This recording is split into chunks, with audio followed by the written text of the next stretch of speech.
ਵਾਹਿਗੁਰੂ ਜੀ। ਇੱਕ ਓੰਕਾਰ ਸਤਿਨਾਮ ਕਰਤਾ ਪੁਰਖ ਨਿਰਭਉ ਨਿਰਵੈਰ ਅਕਾਲ ਮੂਰਤ ਅਜੂਨੀ ਸੈਭੰ ਗੁਰ ਪ੍ਰਸਾਦ ਜਪ। ਆਦਿ ਸਚ ਜੁਗਾਦਿ ਸਚ ਹੈ ਵੀ ਸਚ ਨਾਨਕ ਹੋਸੀ ਵੀ ਸਚ। ਸੱਜਣ ਸੱਚਾ ਪਾਤਸ਼ਾਹ ਸਿਰ ਸਾਹਾਂ ਦੈ ਸਾਹ। ਜਿਸ ਪਾਸ ਬੈਠਿਆ ਸੋਹੀ ਹੈ ਸਭਨਾ ਦਾ ਵਿਸਾਹ।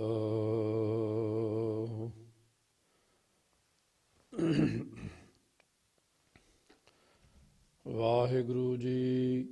ਆਸਾ ਮਹੱਲਾ ਪਹਿਲਾ। ਤੇ ਤੁਕਾ ਕੋਈ ਭੀਖਕ ਭੀਖਿਆ ਖਾਏ, ਕੋਈ ਰਾਜਾ ਰਹਿਆ ਸਮਾਏ। ਕਿਸ ਹੀ ਮਾਨੋ ਕਿਸੈ ਅਪਮਾਨ, ਢਾਹੇ ਉਸਾਰੇ ਧਰੇ ਧਿਆਨੋ। ਕੋਈ ਭੀਖਕ ਭੀਖਿਆ ਖਾਏ। ਵਾਹਿਗੁਰੂ ਜੀ ਕਾ ਖਾਲਸਾ ਵਾਹਿਗੁਰੂ ਜੀ ਕੀ ਫਤਿਹ। ਸਤਿਗੁਰੂ ਜੀ ਦੀ ਸਾਜੀ ਨਵਾਜੀ ਗੁਰੂ ਰੂਪ ਗੁਰੂ ਖਾਲਸਾ ਸਾਧ ਸੰਗਤ ਜੀ। ਧੰਨ ਧੰਨ ਸਤਿਗੁਰੂ ਗੁਰੂ ਨਾਨਕ ਦੇਵ ਸਾਹਿਬ ਜੀ ਮਹਾਰਾਜ ਪਾਵਨ ਪਵਿੱਤਰ ਉਪਦੇਸ਼ ਬਖਸ਼ਿਸ਼ ਕਰ ਰਹੇ ਹਨ। ਅੱਗੇ 18ਵਾਂ ਸ਼ਬਦ 354 ਅੰਗ ਤੇ ਆਸਾ ਮਹੱਲਾ ਪਹਿਲਾ ਪਹਿਲੇ ਪਾਤਸ਼ਾਹ ਆਸਾ ਰਾਗ ਦੇ ਵਿੱਚ ਬਖਸ਼ਿਸ਼ ਕਰਦੇ ਹਨ। ਸੋ ਇਹ ਸ਼ਬਦ ਹੋਵੇਗਾ ਤਾਂ 4 ਪੌੜੀਆਂ ਵਾਲਾ ਹੀ, ਪਰ ਉਚਾਰਨ ਕਰਦੇ ਨੇ ਇਹਦਾ ਕਾਨੂੰਨ ਅਸੂਲ ਹੈ ਤੇ ਤੁਕਾ। ਅੱਗੇ ਤਾਂ ਸੀ 2 ਤੁਕਾਂ ਦਾ ਸ਼ਬਦ, ਹੁਣ 3 ਤੁਕਾਂ ਵਾਲਾ। ਇੱਕ ਪੌੜੀ 3 ਤੁਕਾਂ ਦੀ। ਰਹਾਉ ਦੀਆਂ ਜਿਹੜੀਆਂ 2 ਤੁਕਾਂ ਨੇ ਉਹ ਵੱਖਰੀਆਂ ਹੋਣਗੀਆਂ। ਆਓ ਸਤਿਗੁਰੂ ਮਹਾਰਾਜ ਬਖਸ਼ਿਸ਼ ਕਰਦੇ ਨੇ, ਜਿਵੇਂ ਆਪਣੇ ਨਿਸ਼ਚੇ ਸਹਿਤ ਪ੍ਰਮਾਤਮਾ ਦੇ ਅੱਗੇ ਜਿਵੇਂ ਬੇਨਤੀ ਕਰਦੇ ਹਨ। ਕੋਈ ਭੀਖਕ ਭੀਖਿਆ ਖਾਏ, ਕੋਈ ਰਾਜਾ ਰਹਿਆ ਸਮਾਏ। ਜਿਸ ਤਰ੍ਹਾਂ ਕੋਈ ਮੰਗਤਾ ਹੈ, ਭਿਖਿਆ ਖਾਣ ਵਿੱਚ ਮਸਤ ਹੋ ਰਿਹਾ, ਸੋ ਕੋਈ ਰਾਜਾ ਰਾਜ ਦੇ ਆਨੰਦ ਵਿੱਚ ਸਮਾ ਰਿਹਾ। ਜਿਵੇਂ ਕਿਸ ਹੀ ਮਾਨ ਕਿਸੈ ਅਪਮਾਨ, ਢਾਹੇ ਉਸਾਰੇ ਧਰੇ ਧਿਆਨੋ। ਕਿਸੇ ਨੂੰ ਆਦਰ ਚੰਗਾ ਲੱਗ ਰਿਹਾ ਵੀ ਮੇਰਾ ਸਤਿਕਾਰ ਹੋਵੇ, ਸੋ ਕਿਸੇ ਨੂੰ ਨਿਰਾਦਰ ਕਰਾਉਣ ਚੰਗਾ ਲੱਗ ਰਿਹਾ।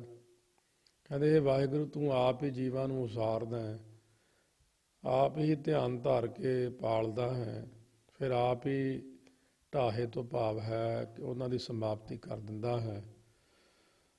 ਜੋ ਗੁਰਮੁਖ ਧਿਆਨ ਨੂੰ ਧਾਰਦੇ ਹਨ ਉਹ ਠੱਠੇ ਹੋਏ ਜਿਹੜੇ ਸਤ ਸੰਤੋਖ ਆਦਿਕਾਂ ਨੂੰ ਉਸਾਰਦੇ ਨੇ ਅਤੇ ਉਸਰੇ ਹੋਏ ਕਾਮ ਆਦਿਕਾਂ ਨੂੰ ਢਾਹ ਦਿੰਦੇ ਨੇ। ਤੁਝ ਤੇ ਵੱਡਾ ਨਾਹੀਂ ਕੋਈ, ਕਿਸ ਵੇ ਖਾਲੀ ਚੰਗਾ ਹੋਏ। ਫਰਮਾਉਂਦੇ ਹਨ ਵਾਹਿਗੁਰੂ ਦੇ ਸਨਮੁਖ ਬੇਨਤੀ ਕਰਦਿਆਂ ਹੋਇਆਂ ਕਿ ਆਪ ਜੀ ਨਾਲੋਂ ਵੱਡਾ ਹੋਰ ਕੋਈ ਨਹੀਂ। ਅਸੀਂ ਚੰਗੇ ਹੋ ਕੇ ਕਿਹਨੂੰ ਵਿਖਾਲਣਾ ਕਰੀਏ, ਤੁਹਾਡੇ ਮੂਹਰੇ ਅਸੀਂ ਕਿੰਨੇ ਕੁ ਵੱਡੇ ਬਣ ਜਾਵਾਂਗੇ। ਸੋ ਇਸ ਕਰਕੇ ਕਈ ਇਨਸਾਨ ਬੜਾ ਵੱਡਾ ਬਣ ਕੇ ਦਿਖਾਉਂਦੇ ਨੇ, ਇੱਕ ਤੋਂ ਵੱਡਾ ਫਿਰ ਹੋਰ ਵੱਡਾ। ਵੱਡਿਆਂ ਦਾ ਹੀ ਅੰਤ ਨਹੀਂ ਹੈ, ਕਿੰਨਾ ਅੱਗੇ ਵੱਡੇ ਤੋਂ ਵੱਡਾ। ਸਭ ਤੋਂ ਵੱਡਾ ਵਾਹਿਗੁਰੂ। ਜੇ ਕੋਈ ਚੰਗਾ ਹੋਵੇ ਤਾਂ ਕਿਸੇ ਨੂੰ ਵਿਖਾਲੀਏ। ਮੈਂ ਤਾਂ ਨਾਮ ਤੇਰਾ ਆਧਾਰ, ਤੂੰ ਦਾਤਾ ਕਰਨਹਾਰ ਕਰਤਾਰ ਰਹਾਓ। ਫਰਮਾਉਂਦੇ ਹਨ ਮੈਨੂੰ ਤਾਂ ਤੇਰੇ ਨਾਮ ਦਾ ਹੀ ਆਸਰਾ ਹੈ। ਇਹ ਵਾਹਿਗੁਰੂ ਜੀ ਤੂੰ ਆਪ ਹੀ ਸਭ ਦੇ ਜਿਤਨੇ ਕਾਰਨਾਂ ਦੇ ਕਰਨ ਵਾਲਾ ਹੀ ਹੈ, ਅਤੇ ਸਾਰਿਆਂ ਦੇ ਕਰਨੇ ਵਾਲਾ ਅਤੇ ਸਭ ਦਾ ਦਾਤਾ ਵੀ ਤੂੰ ਆਪ ਹੀ ਹੈ।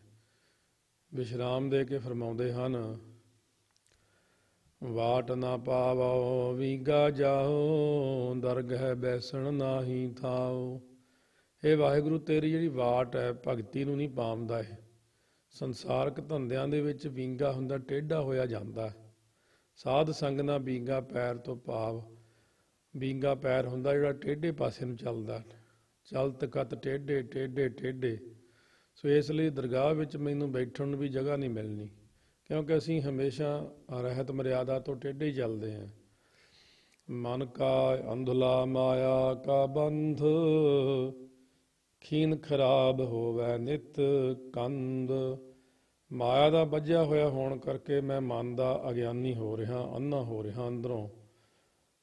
ਇਸੇ ਪ੍ਰਕਾਰ ਕਹਿੰਦੇ ਨੇ ਕੰਧ ਹੁੰਦੀ ਸਰੀਰ। ਸਰੀਰ ਜਿਹੜਾ ਹੈ ਰੋਜ਼ ਰੋਜ਼ ਇਹ ਖੀਨ ਹੁੰਦਾ, ਪ੍ਰਣਮ ਕਰਕੇ ਵਿਸ਼ਿਆਂ 'ਚ ਲੱਗ ਕੇ ਖਰਾਬ ਹੀ ਹੋ ਰਿਹਾ। ਪ੍ਰਣਮਵਾਦ ਹੁੰਦਾ ਜਿਵੇਂ ਦੁੱਧ ਤੋਂ ਦਹੀਂ ਬਣ ਕੇ ਦਹੀਂ ਤੋਂ ਫੇਰ ਦੁੱਧ ਨਹੀਂ ਬਣਦਾ, ਨੁਕਸਾਨ ਅੱਗੇ ਅੱਗੇ। ਇਸੇ ਪ੍ਰਕਾਰ ਮੇਰੇ ਸਰੀਰ ਦਾ ਇਹ ਸਰੀਰ ਕ੍ਰਿਸ ਹੋ ਰਿਹਾ, ਕਮਜ਼ੋਰ ਹੋ ਰਿਹਾ। ਖੀਨ ਕਰਨ ਵਾਲੇ ਜਿਹੜੇ ਨੇ ਸਰੀਰ ਨੂੰ, ਉਹ ਨੇ ਕਾਮ ਕ੍ਰੋਧ ਜਿਹੜੇ ਵਿਸ਼ੇ ਆ, ਉਹਨਾਂ ਕਰਕੇ ਮੇਰਾ ਸਰੀਰ ਖਰਾਬ ਹੋ ਰਿਹਾ ਹੈ। ਇਸੇ ਕਰਕੇ ਰੋਜ਼ ਜਿਹੜੀ ਮੇਰੀ ਕੰਧ ਹੈ ਭਾਵ ਸਰੀਰ ਹੈ, ਸੋ ਇਹ ਸਰੀਰਾਂ ਦੇ ਵਿੱਚ ਪੈਂਦਾ ਹੈ, ਸਰੀਰਾਂ ਵਿੱਚ ਹੀ ਜੀਵ ਲੱਗਿਆ ਰਹਿੰਦਾ ਹੈ, ਤਾਈਓ ਖਰਾਬ ਹੋ ਰਿਹਾ। ਖਾਣ ਜੀਵਨ ਕੀ ਬਹੁਤੀ ਆਸ, ਲੇਖਿਆ ਤੇਰਾ ਸਾਸ ਗਿਰਾਸ। ਪਦਾਰਥਾਂ ਦੇ ਖਾਣ ਪੀਣ ਦੀ ਤੇ ਜਿਉਣ ਦੀ ਬਹੁਤ ਹੀ ਆਸ ਲੱਗੀ ਹੋਈ ਆ ਮਨ 'ਚ, ਪਰ ਸਵਾਸ ਲੈਣੇ ਤੇ ਗਰਾਸ ਭੋਜਨ ਖਾਣਾ ਸਭ ਤੇਰੇ ਲੇਖੇ 'ਚ ਗਿਣਤੀ 'ਚ ਹੈ। ਇੰਨੇ ਬੰਦੇ ਨੇ ਸਾਹ ਲੈਣੇ ਆ, ਇੰਨੀ ਰੋਟੀ ਖਾਣੀ ਹੈ। ਰੇ ਮਨ ਲੇਖੈ ਚਾਲੈ ਲੇਖੈ ਬੈਸ ਹੈ, ਲੇਖੈ ਲੈਂਦਾ ਸਾਹਾ। ਸਭ ਕੁਝ ਗਿਣਤੀ 'ਚ ਹੈ। ਜਿੱਦਣ ਕੜਕ ਕਰਕੇ ਟੁੱਟਣਾ ਉਦਣ ਪਤਾ ਹੀ ਨਹੀਂ ਲੱਗਣਾ ਕੀ ਹੋ ਗਿਆ। ਐਹਨਿਸ ਅੰਧਲੇ ਦੀਪਕ ਦੇ, ਭੌਜਲ ਡੂਬਤ ਚਿੰਤ ਕਰੇ। ਹੁਣ ਗੁਰੂ ਸਾਹਿਬ ਜੀ ਇਸ ਪ੍ਰਕਾਰ ਦਰਦ ਖਾਹੀ ਬਚਨ ਕਹਿੰਦੇ ਆ ਕਿ ਪਰਮੇਸ਼ਰ ਜੀਵ ਆਪ ਤੋਂ ਭੁੱਲ ਕੇ ਦਿਨ ਰਾਤ ਵਿਸ਼ਿਆਂ 'ਚ ਮਾਇਆ 'ਚ ਗਲਤਾਨ ਹੋ ਕੇ ਐਨ ਅੰਨੇ ਹੋ ਰਹੇ ਨੇ।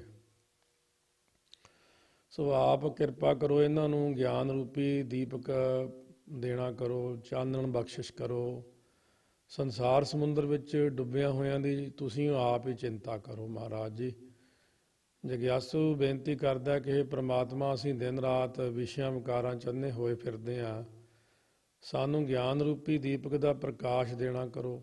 ਸੰਸਾਰ ਸਮੁੰਦਰ 'ਚ ਡੁੱਬ ਰਹੇ ਹਾਂ ਅਸੀਂ, ਆਪ ਸਾਡੇ ਤਾਰਨ ਦੀ ਚਿੰਤਾ ਕਰੋ ਮਿਹਰ ਕਰਕੇ।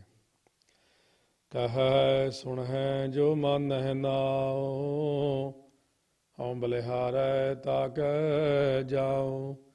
ਜਿਹੜੇ ਇਨਸਾਨ ਆਪਣੇ ਮੁੱਖ ਨਾਲ ਨਾਮ ਨੂੰ ਕਹਿੰਦੇ ਨੇ, ਕੰਨਾਂ ਦੁਆਰੇ ਫਿਰ ਨਾਮ ਨੂੰ ਸੁਣੀ ਜਾਂਦੇ ਨੇ ਅਤੇ ਮਨ ਵਿੱਚ ਨਾਮ ਦਾ ਮੰਨਣ ਕਰਦੇ ਨੇ, ਗਾਵੀਐ ਸੁਣੀਐ ਮਨ ਰੱਖੀਐ ਭਾਉ, ਉਹਨਾਂ ਉੱਪਰੋਂ ਅਸੀਂ ਕੁਰਬਾਨ ਜਾਈਏ।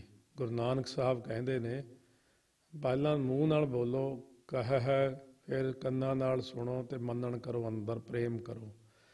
ਨਾਨਕ ਏਕ ਕਹੈ ਅਰਦਾਸ, ਜੀਉ ਪਿੰਡ ਸਭ ਤੇਰੇ ਪਾਸ।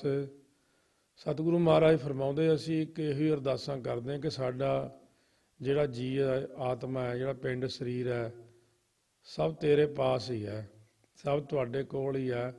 ਤੁਸੀਂ ਇਹਨੂੰ ਸਾਂਭਣ ਵਾਲੇ ਹੋ, ਤੁਸੀਂ ਇਹਨੂੰ ਬਣਾਉਣ ਵਾਲੇ ਹੋ। ਸਾਡੀ ਹੋਰ ਕਿਸੇ ਕੋਲ ਬੇਨਤੀ ਨਹੀਂ, ਮੇਰਾ ਦੁੱਖ ਸੁੱਖ ਤੁਝ ਹੀ ਪਾਸੇ। ਹੋਰ ਕਿਹਦੇ ਕੋਲ ਜਾ ਕੇ ਦੱਸੀਏ ਆਪਣਾ ਦੁੱਖ ਸੁੱਖ। ਜਾਂ ਤੂੰ ਦੇਹ ਜਪੀ ਤੇਰਾ ਨਾਉ, ਦਰਗਹਿ ਬੈਸਣ ਹੋਵੈ ਥਾਉ। ਹੇ ਵਾਹਿਗੁਰੂ ਜੀ, ਜਾਂ ਤੂੰ ਕਿਰਪਾ ਕਰਕੇ ਦੇਵੇਂ ਤਾਂ ਮੈਂ ਤੇਰਾ ਨਾਮ ਜਪਣਾ ਕਰਾਂ। ਤੁਸੀਂ ਆਪ ਨਾ ਮੈਨੂੰ ਜਪਾਉਣਾ, ਆਪ ਹੀ ਨਾਮ ਦੇਣਾ, ਬਖਸ਼ਿਸ਼ ਕਰਨਾ। ਕਿਨਕਾ ਇੱਕ ਜਿਸ ਜੀ ਵਸਾਵੈ, ਤਾਂ ਕਿ ਮਹਿਮਾ ਗਨੀ ਨਾ ਆਵੇ। ਕਿਉਂਕਿ ਨਾਮ ਜਪਣ ਨਾਲ ਹੀ ਦਰਗਾਹ ਵਿੱਚ ਬੈਠਣ ਨੂੰ ਥਾਂ ਮਿਲਦੀ ਹੈ। ਜਾਂ ਤੁਧ ਭਾਵੈ ਤਾਂ ਦੁਰਮਤ ਜਾਏ, ਗਿਆਨ ਰਤਨ ਮਨ ਵਸੈ ਆਏ। ਹੁਣ ਇਹ ਤਾਂ ਆਪ ਜੀ ਨੂੰ ਭਾਵੇ ਤਾਂ ਕਿਸੇ ਦੀ ਖੋਟੀ ਬੁੱਧੀ ਦੂਰ ਹੁੰਦੀ ਹੈ। ਤੁਹਾਡੀ ਕਿਰਪਾ ਨਿਗਾਹ ਹੋ ਜਾਏ ਤੁਹਾਡੀ ਕਿਸੇ ਬੰਦੇ 'ਤੇ, ਅਤੇ ਮਨ ਵਿੱਚ ਜਿਹੜਾ ਵੈਰਾਗ ਤੇ ਗਿਆਨ ਆ ਕੇ ਬੰਦੇ 'ਤੇ ਵਸ ਜਾਂਦਾ। ਰਤਨ ਤੋਂ ਭਾਵ ਹੈ ਜਿਹੜਾ ਮਨ ਦੇ ਅੰਦਰ ਵਿਰਾਗ ਦਾ ਵਸਣਾ, ਗਿਆਨ ਰਤਨ। ਇਹ ਗਿਆਨ ਰਤਨ ਜਿਹੜਾ ਮਨ ਦੇ ਅੰਦਰ, ਅਥਵਾ ਨਾਲ ਗਿਆਨ ਅਤੇ ਰਤਨ ਦੋ ਚੀਜ਼ਾਂ ਲੈਣੀਆਂ। ਰਤਨ ਜਿਹੜਾ ਵਿਰਾਗ ਹੈ ਤੇ ਗਿਆਨ ਹੈ। ਨਦਰ ਕਰੇ ਤਾਂ ਸਤਿਗੁਰ ਮਿਲੈ, ਪ੍ਰਣਮਤ ਨਾਨਕ ਭਵ ਜਲ ਤਰੈ। ਪਰ ਇਹ ਨਾਲ ਜ਼ਰੂਰ ਹੈ ਕਿ ਜੇ ਤੁਸੀਂ ਕਿਰਪਾ ਕਰਦੇ ਹੋ, ਨਜ਼ਰ ਕਰੋ, ਕਿਸੇ ਤੇ ਮਿਹਰ ਕਰੋ, ਉਹਨੂੰ ਪੂਰਨ ਸਤਿਗੁਰੂ ਮਿਲਦੇ ਨੇ। ਨਹੀਂ ਤਾਂ ਲੋਕ ਅਧੂਰੇ ਗੁਰੂਆਂ ਕੋਲ ਹੀ ਭੱਜੇ ਰਹਿੰਦੇ ਆ, ਕਿਉਂਕਿ ਉਹਨਾਂ ਤੇ ਤੁਹਾਡੀ ਕਿਰਪਾ ਨਹੀਂ ਹੈ, ਉਹ ਤਰਨਾ ਨਹੀਂ, ਉਹਨਾਂ ਨੇ ਜਿੰਨਾ ਮਰਜ਼ੀ ਯਤਨ ਕਰ ਲੈਣ। ਮਹਾਰਾਜ ਫਰਮਾਉਂਦੇ ਨੇ ਪ੍ਰਣਵਤ ਤੋਂ ਭਾਵ ਹੁੰਦਾ ਉਚਾਰਦੇ ਹਨ ਬੇਨਤੀ ਪੂਰਵਕ ਕਿ ਇਸ ਤਰ੍ਹਾਂ ਪੂਰਨ ਸਤਿਗੁਰਾਂ ਦੇ ਮਿਲਣ ਨਾਲ ਇਹ ਜੀਵ ਸੰਸਾਰ ਸਮੁੰਦਰ ਤੋਂ ਤਰ ਜਾਂਦਾ। ਆਸਾ ਮਹੱਲਾ ਪਹਿਲਾ ਪੰਜ ਪਦੇ। ਸੋ ਪੰਜ ਪੰਜ ਪੌੜੀਆਂ ਦੇ 6 ਸ਼ਬਦ ਆਉਣਗੇ, ਇਸ ਲਈ ਪੰਜ ਪਦੇ ਦੇ ਹੇਠਾਂ 6 ਅੰਕ ਲਿਖਿਆ ਨਿੱਕਾ ਜਿਹਾ। ਕਈ ਵਾਰੀ ਪੁੱਛ ਲੈਂਦੇ ਨੇ ਵੀ ਇਹ ਕੀ ਲਿਖਿਆ ਹੋਇਆ, ਸੰਗਤ ਪੁੱਛਦੀ ਆ। ਇਹ ਪੰਜ ਪੰਜ ਪੌੜੀਆਂ ਦੇ 6 ਸ਼ਬਦ ਆਉਣਗੇ, ਇਸ ਲਈ ਥੱਲੇ ਲਾਇਆ 6 ਪੰਜ ਪਦੇ ਦੇ। ਸੋ ਇਸ ਪ੍ਰਕਾਰ ਪਹਿਲੇ ਦ੍ਰਿਸ਼ਟਾਂਤ ਹੁਣ ਦਿੰਦੇ ਨੇ, ਉਹਨਾਂ ਦੇ ਉੱਤੇ ਫਿਰ ਆਪਾਂ ਨੂੰ ਦਾ ਦ੍ਰਿਸ਼ਟਾਂਤ ਦੇਣਗੇ। ਆਸਾ ਮਹੱਲਾ ਪਹਿਲਾ ਪੰਜ ਪਦੇ। ਦੁੱਧ ਬਿਨ ਧੇਨ, ਪੰਖ ਬਿਨ ਪੰਖੀ, ਜਲ ਬਿਨ ਉਤਪੁਜ ਕਾਮ ਨਾਹੀ। ਕਿਆ ਸੁਲਤਾਨ ਸਲਾਮ ਵਿਹੂਣਾ, ਅੰਧੀ ਕੋਠੀ ਤੇਰਾ ਨਾਮ ਨਾਹੀ। ਫਰਮਾਉਂਦੇ ਜਿਵੇਂ ਦੁੱਧ ਤੋਂ ਬਿਨਾ ਧੇਨ ਹੁੰਦਾ, ਗਊ ਐਵੇਂ ਨਿਸਫਲ ਹੀ ਜਾਂਦੀ ਹੈ। ਧੇਨ ਦੁੱਧ ਤੇ ਬਾਹਰੀ, ਕਿਤੇ ਨਾ ਆਵੇ ਕਾਮ। ਪੰਖ ਜਿਹੜੇ ਹੁੰਦੇ ਨੇ, ਖੰਭਾਂ ਤੋਂ ਬਿਨਾ ਪੰਛੀ ਬੇਅਰਥੀ ਹੈ, ਉਹ ਉੜ ਨਹੀਂ ਸਕਦਾ। ਪਾਣੀ ਤੋਂ ਬਿਨਾ ਖੇਤੀ ਹਰੀ ਨਹੀਂ ਹੋ ਸਕਦੀ। ਜੇ ਕੋਈ ਬਹੁਤ ਵੱਡਾ ਬਾਦਸ਼ਾਹ ਹੋਵੇ, ਚੱਕਰਵਰਤੀ, ਸੁਲਤਾਨ, ਜੇ ਉਹ ਸਲਾਮ ਹੀ ਨਾ ਉਹਨੂੰ ਕੋਈ ਕਰੇ, ਸਲਾਮਾਂ ਤੋਂ ਬਿਨਾ ਜਿਹਨੂੰ ਕੋਈ ਸਲਾਮ ਨਹੀਂ ਕਰਦਾ, ਉਹ ਕਾਹਦਾ ਬਾਦਸ਼ਾਹ। ਕਿਆ ਸੁਲਤਾਨ ਸਲਾਮ ਵਿਹੂਣਾ। ਸੋ ਉਹ ਕੋਠੀ ਵੀ ਅੰਧੀ ਭਾਵ ਜੜ ਹੈ। ਜੜ ਕਹੀਏ ਜਿਹੜੀ ਚੀਜ਼ ਬੇਜਾਨ ਹੋਵੇ। ਸੋ ਜਿਸ ਵਿੱਚ ਤੇਰਾ ਨਾਮ ਨਹੀਂ ਹੈ, ਸਰੀਰ ਉਹ। ਹੁਣ ਇਸ ਪਰ ਦਾ ਦ੍ਰਿਸ਼ਟਾਂਤ ਕੀ ਹੋਏ, ਕਹਿੰਦੇ ਨਿਸ਼ਕਾਮ ਕਰਮਾਂ ਰੂਪੀ ਦੁੱਧ ਤੋਂ ਬਿਨਾ ਬੁੱਧੀ ਰੂਪੀ ਧੇਨ ਜਿਹੜੀ ਗਊ ਹੈ ਕਿਸੇ ਕੰਮ ਨਹੀਂ ਆਉਂਦੀ। ਗਿਆਨ ਵੈਰਾਗ ਰੂਪੀ ਖੰਭਾਂ ਤੋਂ ਬਿਨਾ ਜੀਵ ਰੂਪੀ ਪੰਛੀ ਨਿਕੰਮਾ ਹੀ ਆ। ਨਾਮ ਰੂਪੀ ਜਲ ਤੋਂ ਬਿਨਾ ਸ਼ੁਭ ਗੁਣਾ ਰੂਪੀ ਖੇਤੀ ਕਿਸੇ ਕੰਮ ਨਹੀਂ ਆਉਂਦੀ। ਸੋ ਜੋ ਸਲਾਮ ਹੈ ਇਸ ਸਥਿਤੀ ਤੋਂ ਬਿਨਾ ਹੈ, ਉਹ ਸੁਲਤਾਨ ਕੀ ਹੁੰਦਾ, ਇੱਥੇ ਗਿਆਨਵਾਨ ਕੀ ਹੈ। ਜੇ ਮਨ ਹੀ ਨਹੀਂ ਟਿਕਿਆ, ਐਵੇਂ ਕਹੀ ਜਾਓ ਗਿਆਨਵਾਨ ਹੈ ਉਹ। ਜਿਸ ਸਰੀਰ ਰੂਪੀ ਕੋਠੀ ਵਿੱਚ ਤੇਰਾ ਨਾਮ ਨਹੀਂ, ਉਹ ਸਰੀਰ ਰੂਪੀ ਕੋਠੀ ਵੀ ਅੰਧੀ ਹੋਈ ਹੈ ਐਵੇਂ। ਕੀ ਵਿਸਰਹਿ ਦੁੱਖ ਬਹੁਤਾ ਲਾਗੈ, ਦੁੱਖ ਲਾਗੈ ਤੂੰ ਵਿਸਰ ਨਾਹੀ ਰਹਾਉ। ਇਹ ਵਾਹਿਗੁਰੂ ਜੀ, ਤੂੰ ਕਿਉਂ ਵਿਸਰਦਾ, ਕਿਉਂ ਭੁੱਲਦਾ ਸਾਨੂੰ।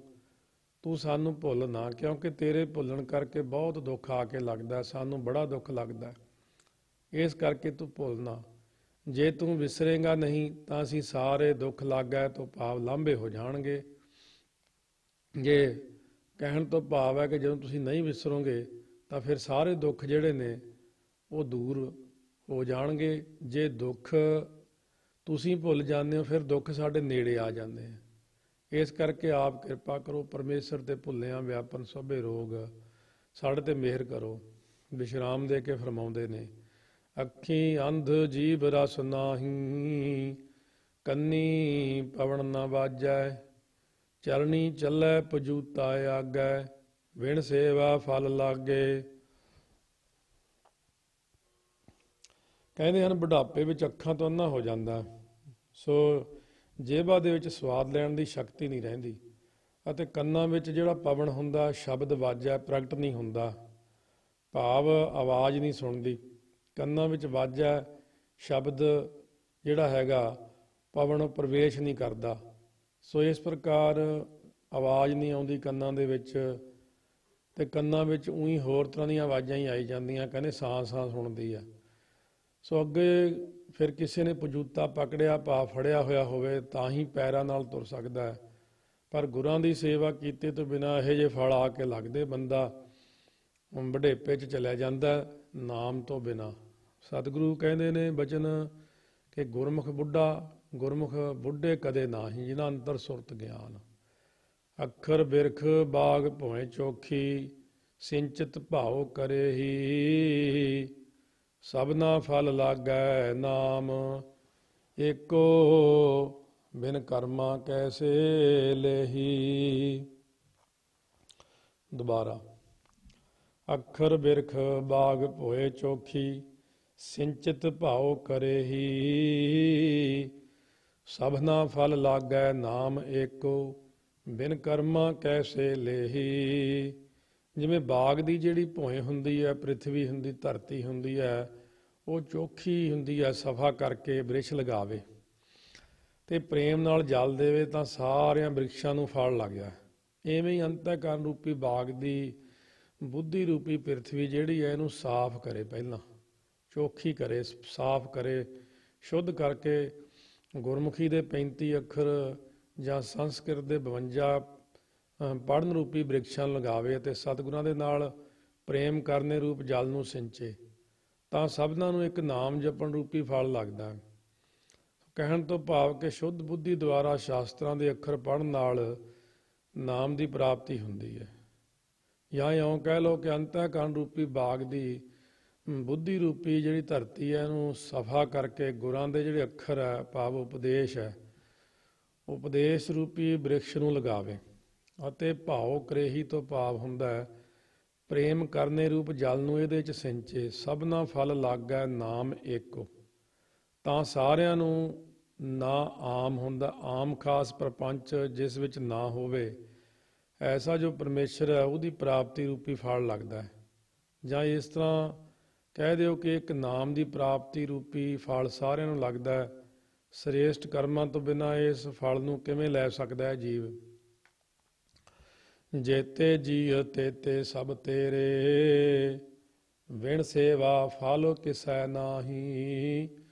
ਦੁੱਖ ਸੁਖ ਭਾਣਾ ਤੇਰਾ ਹੋਵੈ, ਵਿਣ ਨਾਵੈ ਜੀਉ ਰਹਿ ਨਾਹੀ। ਹੁਣ ਜਿੰਨੇ ਕੁ ਜੀਵ ਨੇ ਦੁਨੀਆ ਦੇ ਅੰਦਰ ਨਜ਼ਰ ਆ ਰਹੇ ਨੇ, ਵਾਹਿਗੁਰੂ ਜੀ ਇਹ ਸਾਰੇ ਦੇ ਸਾਰੇ ਤੁਹਾਡੇ ਹੀ ਨੇ।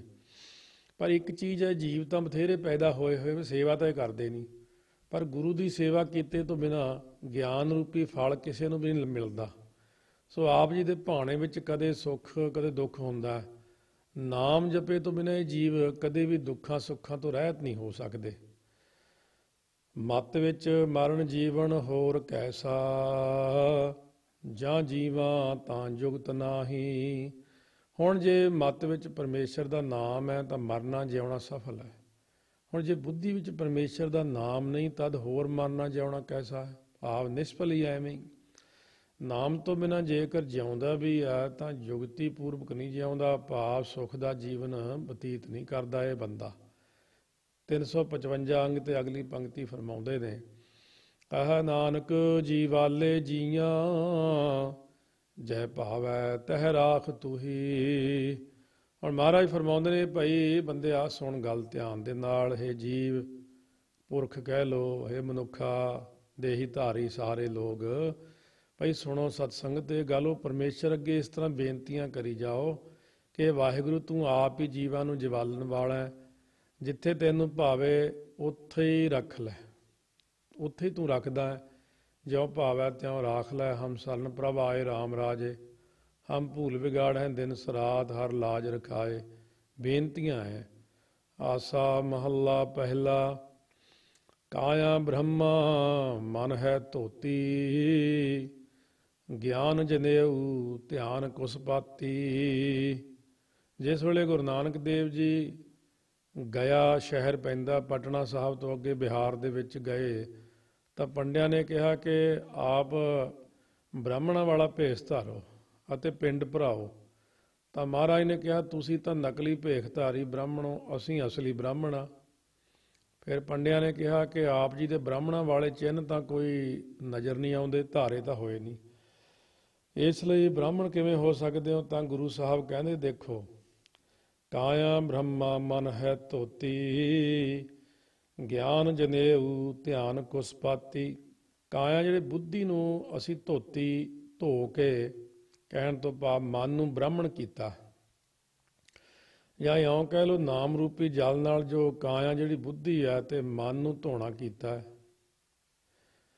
ਇਸ ਤਰ੍ਹਾਂ ਅਸੀਂ ਜਿਹੜੇ ਬ੍ਰਹਮਾ ਹੈ ਭਾਵ ਕਾਇਆ ਬ੍ਰਹਮਾ ਤੋਂ ਭਾਵ ਹੈ ਬ੍ਰਾਹਮਣ ਹੋਏ ਆ। ਗਿਆਨ ਰੂਪੀ ਜਨੇਊ ਪਹਿਰਿਆ ਹੋਇਆ ਤੇ ਧਿਆਨ ਰੂਪੀ ਕੁਸ਼ਾ ਦੇ ਛੱਲੇ ਪਾਤੀ ਤੋਂ ਭਾਵ ਪਾਏ ਹੋਏ ਨੇ। ਹਰ ਨਾਮਾ ਜਸ ਜਾਚਾਉ ਨਾਉ, ਗੁਰ ਪ੍ਰਸਾਦੀ ਬ੍ਰਹਮੇ ਸਮਾਓ। ਨਾਉ ਹੁੰਦਾ ਪ੍ਰਸਿੱਧ। ਹੁਣ ਪ੍ਰਸਿੱਧ ਹਰੀ ਨਾਮਾਂ ਦਾ ਜਸ ਕਰਨਾ ਮੰਗਦੇ ਆ। ਹਰੀ ਨਾਮ ਦੇ ਜਸ ਕਰਨੇ ਰੂਪੀ ਨਾਉ ਹੁੰਦੀ ਨੌਕਾ, ਬੇੜੀ। ਬੇੜੀ ਨੂੰ ਅਸੀਂ ਜ਼ਰੂਰ ਜਾਚੋ ਮੰਗਦੇ ਹਾਂ, ਪ੍ਰਮਾਤਮਾ ਤੋਂ ਨਾਮ ਦੀ ਬੇੜੀ ਬਖਸ਼ੋ। ਗੁਰਾਂ ਦੀ ਕਿਰਪਾ ਕਰਕੇ ਅਸੀਂ ਬ੍ਰਹਮ ਵਿੱਚ ਸਮਾਏ ਹਾਂ। ਤੂੰ ਵੀ ਇਸ ਪ੍ਰਕਾਰ ਪੰਡਤਾ ਸਮਾਉਣਾ ਕਰ।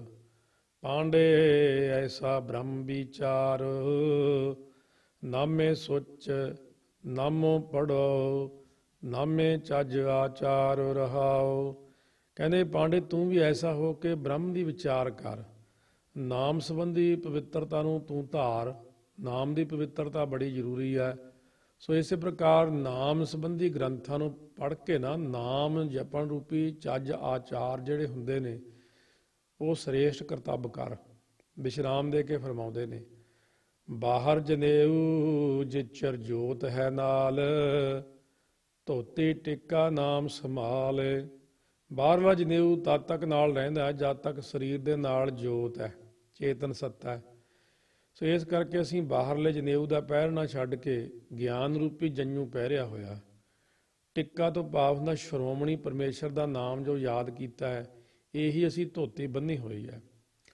ਇੱਥੈ ਉਥੈ ਨਿਭੀ ਨਾਲ, ਵਿਣ ਨਾਵੈ ਹੋਰ ਕਰਮ ਨਾ ਭਾਲ। ਸ਼੍ਰੋਮਣੀ ਪਰਮੇਸ਼ਰ ਦਾ ਨਾਮ ਇਸ ਲੋਕ ਵਿੱਚ ਵੀ, ਉਥੈ ਪਰਲੋਕ ਵਿੱਚ ਵੀ ਜੀਵ ਦੇ ਨਾਲ ਨਿਭਦਾ। ਇਸ ਲਈ ਨਾਮ ਤੋਂ ਬਿਨਾਂ ਹੋਰ ਪ੍ਰਤੱਖ ਕਰਮਾਂ ਨੂੰ ਨਾ ਭਾਲ ਤੂੰ। ਪੂਜਾ ਪ੍ਰੇਮ ਮਾਇਆ ਪਰ ਜਾਲ, ਏਕੋ ਵੇਖੋ ਅਵਰ ਨਾ ਪਾਲ। ਪ੍ਰੇਮ ਰੂਪੀ ਪੂਜਾ ਕਰ ਤੇ ਮਾਇਆ ਦੀ ਇੱਛਾ ਨੂੰ ਪਰ ਜਾਲ ਹੁੰਦਾ, ਪਰ ਹੁੰਦਾ ਭਲੀ ਪ੍ਰਕਾਰ, ਜਾਲ ਹੁੰਦਾ ਸਾੜ ਨਾ ਕਰ। ਸੋ ਇਹ ਧੂਪ ਦਿਖਾਉਣਾ ਕਰ। ਸਭਨਾਂ ਵਿੱਚ ਇੱਕ ਪਰਮਾਤਮਾ ਨੂੰ ਦੇਖਣਾ ਕਰੋ, ਉਸ ਤੋਂ ਬਿਨਾਂ ਅਵਰ ਨਾ ਭਾਲ, ਹੋਰ ਨਾ ਲੱਭ ਕੁਛ। ਚੀਨੈ ਤਤ ਗਗਨ 10 ਦੁਆਰ, ਹਾਰੇ ਮੁਖ ਪਾਠ ਪੜ੍ਹੈ ਵਿਚਾਰ। ਸਾਰੇ ਵੇਦਾਂ ਸ਼ਾਸਤਰਾਂ ਦਾ ਤਤ ਸਿਧਾਂਤ ਰੂਪ ਜੋ ਚੇਤਨਾ ਹੈ ਨਾ, 10 ਦੁਆਰਿਆਂ ਵਿੱਚ ਪੂਰਨ ਹੈ ਜਿਹੜੀ ਚੇਤਨ ਸੱਤਾ, ਕਹਿੰਦੇ ਉਹਨੂੰ ਚੀਨੈ ਹੁੰਦਾ ਜਾਣਨਾ ਕਰ। ਜਿਹਦੀ ਸੱਤਾ ਨਾਲ ਹੱਥ ਹਿਲਦੇ ਨੇ, ਅੱਖਾਂ ਦੇਖਦੀਆਂ ਨੇ, ਪੈਰ ਤੁਰਦੇ ਨੇ, ਜ਼ੁਬਾਨ ਬੋਲਦੀ ਆ, ਕੰਨ ਸੁਣਦੇ ਨੇ। ਜੋ ਹਰੀ ਦਾ ਵਿਚਾਰ ਕਰਨਾ, ਇਹੋ ਹੀ ਮੁੱਖ ਨਾਲ ਪਾਠ ਪੜ੍ਹਨਾ ਕਰ। ਉਹਦਾ ਵਿਚਾਰ ਕਰੋ ਵੀ ਹਰੀ ਕੌਣ ਹੈ। ਭੋਜਨ ਪਾਓ ਭਰਮ ਪਾਓ ਭਾਗੈ, ਪਹਰੂਆ ਰਾਛ ਬਚੋਰ ਨਾ ਲਾਗੈ। ਭਾਵ ਹੁੰਦਾ ਗਿਆਨ ਰੂਪੀ ਭੋਜਨ ਨੂੰ ਛਕੇ ਤਾਂ ਭਰਮ ਦੇ ਜਮਾਂ ਦਾ ਡਰ ਜਾਂਦਾ। ਗੁਰੂ ਸਾਹਿਬ ਜੀ ਰੂਪੀ ਪਹਿਰੇਦਾਰ ਜਿਸ ਦੀ ਰਾਛਬ ਹੁੰਦੀ, ਰੱਖਿਆ ਕਰਨ ਵਾਲੇ ਹੋਏ ਨੇ, ਉਹਨੂੰ ਫਿਰ ਕਾਮ ਆਦਿਕਾਂ ਰੂਪੀ ਚੋਰ ਨਹੀਂ ਲੱਗਦਾ। ਅਥਵਾ ਜਿਸ ਦੇ ਪਹਰੂਆਰਾ ਪਹਿਰੇਦਾਰ ਗੁਰੂ ਸਾਹਿਬ ਜੀ ਨੇ ਤੇ ਇਸ ਦੀ ਛੱਬ ਜਿਹੜੀ ਨਹੀਂ ਸ਼ੋਭਾ ਨੂੰ ਚੋਰ ਨਹੀਂ ਲੱਗਦੇ। ਜਿਵੇਂ ਭਾਈ ਜੋਗਾ ਸਿੰਘ ਜੀ ਦੇ ਪਹਿਰੇਦਾਰ ਧੰਨ ਗੁਰੂ ਗੋਬਿੰਦ ਸਿੰਘ ਮਹਾਰਾਜ ਹੋਏ ਨੇ, ਉਹਦੀ ਸੋਭਾ ਨੂੰ ਚੋਰ ਨਾ ਲੱਗੇ, ਉਹਦੀ ਸੋਭਾ ਜਿਉਂਦੀ ਤਿਉਂ ਬਣੀ ਰਹੀ। ਸੋ ਇਸ ਪ੍ਰਕਾਰ ਰਾਛਬ ਪਾਠ ਜਿਹੜਾ ਪਹਰੂਆ ਰਾਛਬ ਅਤੇ ਪਹਰੂਆਰਾ ਛੱਬ, ਇਹ ਦੋਨੋਂ ਹੀ ਪਾਠ ਟਕਸਾਲੀ ਨੇ। ਸੋ ਇੱਕ ਸੱਤੋ ਕੀ ਗਲੀ ਵਾਲਿਆਂ ਦਾ ਪਾਠ ਪਹਰੂਆ ਰਾਛਬ ਹੈ, ਪਾਠ ਕਰਦੇ ਹਨ, ਤੇ ਟਕਸਾਲ ਦਾ ਪਾਠ ਪਹਰੂਆਰਾ ਛੱਬ। ਅਰਥ ਉਹੀ ਬਣਦਾ, ਥੋੜ੍ਹੀ ਜਿਹੀ ਆਪੋ ਆਪਣੀ ਪਹਿਚਾਣ ਰੱਖਣ ਲਈ ਐਸਾ ਕਰ ਦਿੰਦੇ ਹਨ। ਸੋ ਕਿਉਂਕਿ ਦੋਨੋਂ ਹੀ ਅਰਥ ਕਈ ਵਾਰ ਯੋਗ ਹੁੰਦੇ ਨੇ, ਉਹ ਹੀ ਨਹੀਂ ਵੀ ਧੱਕੇ ਨਾਲ ਹੀ ਕੀਤੇ ਹੋਏ ਨੇ। ਇਸ ਪ੍ਰਕਾਰ ਤਿਲਕ ਲਿਲਾਟ ਜਾਣੈ ਪ੍ਰਭ ਏਕ, ਬੂਝੈ ਬ੍ਰਹਮ ਅੰਤਰ ਵਿਵੇਕ। ਇੱਕ ਪ੍ਰਭੂ ਦਾ ਜੋ ਜਾਣਨਾ ਹੈ, ਇਹੀ ਲਿਲਾਟ ਹੈ, ਮੱਥੇ ਤੇ ਤਿਲਕ ਲਗਾਵੇ। ਵਿਵੇਕ ਨੂੰ ਵਿਚਾਰ ਕੇ ਬ੍ਰਹਮ ਨੂੰ ਹਿਰਦੇ ਅੰਦਰ ਬੁੱਝਣਾ ਕਰੇ। ਆਚਾਰੀ ਨਹੀਂ ਜੀਤਿਆ ਜਾਏ, ਪਾਠ ਪੜ੍ਹੈ ਨਹੀਂ ਕੀਮਤ ਪਾਏ। ਹੁਣ ਨਾਮ ਜਪੇ ਤੋਂ ਬਿਨਾਂ ਹੋਰ ਕਰਤੱਬਾਂ ਦੇ ਕਰਨ ਨਾਲ ਪਰਮਾਤਮਾ ਕਦੇ ਜਿੱਤਿਆ ਨਹੀਂ ਜਾਂਦਾ, ਸੋ ਪ੍ਰਾਪਤ ਨਹੀਂ ਹੁੰਦਾ। ਤੇ ਪਾਠਾਂ ਦੇ ਪੜ੍ਹਨ ਨਾਲ ਉਹਦੀ ਪ੍ਰਾਪਤੀ ਰੂਪੀ ਕੀਮਤ ਜੀਵ ਪਾ ਨਹੀਂ ਸਕਦਾ। ਅਸ਼ਟਦਸੀ ਚੌਂ ਭੇਦ ਨਾ ਪਾਇਆ, ਨਾਨਕ ਸਤਿਗੁਰ ਬ੍ਰਹਮ ਦਿਖਾਇਆ। ਸੋ ਅਸ਼ਟਦਸੀ ਹੁੰਦਾ ਹੈ 18 ਪੁਰਾਣਾ ਤੇ 4 ਵੇਦਾਂ ਨੇ। ਪੜ੍ਹਨ ਵਾਲਿਆਂ ਨੇ ਵੀ ਉਸ ਦੀ ਪ੍ਰਾਪਤੀ ਦਾ ਭੇਦ ਨਹੀਂ ਪਾਇਆ। ਇੱਕ ਸਤਿਗੁਰੂ ਹੀ ਹਨ, ਧੰਨ ਹਨ, ਜਿਨ੍ਹਾਂ ਨੇ ਬ੍ਰਹਮ ਨੂੰ ਦਿਖਾਇਆ। ਆਸਾ ਮਹੱਲਾ ਪਹਿਲਾ। ਸੇਵਕ ਦਾਸ ਭਗਤ ਜਨ ਸੋਈ, ਠਾਕੁਰ ਕਾ ਦਾਸ ਗੁਰਮੁਖ ਹੋਈ। ਸੇਵਕ ਵੀ ਉਹੀ ਹੈ, ਦਾਸ ਵੀ ਉਹੀ ਹੈ, ਭਗਤ ਜਨ ਵੀ ਉਹੀ ਹੈ ਜੋ ਗੁਰਮੁਖ ਹੁੰਦਾ। ਉਹੀ ਠਾਕੁਰ ਦਾ ਅਸਲੀ ਦਾਸ ਹੈ। ਜਿਨ ਸਿਰ ਸਾਜੀ ਤਿਨ ਫੁਨ ਗੋਈ, ਤਿਸ ਬਿਨ ਦੂਜਾ ਅਵਰ ਨ ਕੋਈ। ਜਿਸ ਪਰਮੇਸ਼ਰ ਨੇ ਸਿਰ ਸਾਜੀ, ਸਿਰ ਤੋਂ ਭਾਵ ਸ੍ਰਿਸ਼ਟੀ ਦੀ ਰਚਨਾ ਕੀਤੀ ਹੈ, ਉਸੇ ਨਹੀਂ ਕਹਿੰਦੇ ਗੋਈ ਤੋਂ ਭਾਵ ਮਲਾਈ ਹੈ, ਬੁਲਾਈ ਹੈ ਜਾਂ ਛਪਾਈ, ਅਰਬੀ ਫਾਰਸੀ ਦੇ ਅੱਖਰ ਹੈ। ਉਹ ਪਰਮੇਸ਼ਰ ਤੋਂ ਬਿਨਾਂ ਹੋਰ ਦੂਜਾ ਕੋਈ ਨਹੀਂ ਹੈ। ਸਾਚ ਨਾਮ ਗੁਰ ਸ਼ਬਦ ਵਿਚਾਰ, ਗੁਰਮੁਖ ਸਾਚੇ ਸਾਚੈ ਦਰਬਾਰ ਰਹਾਉ। ਗੁਰਮੁਖ ਜਿਹੜੇ ਇਨਸਾਨ ਨੇ ਉਹ ਗੁਰ ਉਪਦੇਸ਼ ਨੂੰ ਵਿਚਾਰ ਕੇ ਸੱਚ ਨਾਮ ਨੂੰ ਜਪਦੇ ਨੇ। ਸੋ ਇਸੇ ਕਰਕੇ ਗੁਰਮੁਖ ਜਨ ਸੱਚੇ ਦਰਬਾਰ ਵਿੱਚ ਸੱਚੇ ਹੁੰਦੇ ਹਨ, ਕਿਉਂਕਿ ਅਕਾਲ ਪੁਰਖ ਦੇ ਦਰ ਤੇ ਉਹ ਪ੍ਰਵਾਨ ਹੁੰਦੇ ਨੇ, ਵਿਸ਼ਰਾਮ ਦੇ ਕੇ ਕਹਿੰਦੇ ਨੇ ਸੱਚਾ ਅਰਜ ਸੱਚੀ ਅਰਦਾਸ, ਮਹਿਲੇ ਖਸਮ ਸੁਣੇ ਸਾਬਾਸ। ਹੁਣ ਜਿਹਦਾ ਅਰਜ ਤੋਂ ਭਾਵ ਵਿਸਥਾਰ ਸੱਚਾ ਹੈ, ਵਿਸਤਾਰ ਵੀ ਸੱਚਾ, ਉਸ ਅੱਗੇ ਸੱਚੀ ਅਰਦਾਸ ਕਰੇ, ਭਾਵ ਨਿਸ਼ਕਪਟ ਹੋ ਕੇ ਬੇਨਤੀ ਕਰੇ। ਅਰਜ਼ਾਂ ਦੇ ਸੁਣਨ ਵਾਲਾ ਜੋ ਪਰਮੇਸ਼ਰ ਹੈ ਉਹਦੇ ਅੱਗੇ ਸੱਚੀ ਅਰਦਾਸ ਕਰੇ ਤਾਂ ਮਹਿਲਾਂ ਵਾਲਾ ਜੋ ਖਸਮ ਮਾਲਕ ਪਰਮੇਸ਼ਰ ਸੁਣ ਕੇ ਫਿਰ ਉਹ ਅਰਦਾਸ ਨੂੰ ਸ਼ਾਬਾਸ਼ ਧੰਨਤਾ ਯੋਗ ਕਰਦਾ ਜੀਵ ਨੂੰ।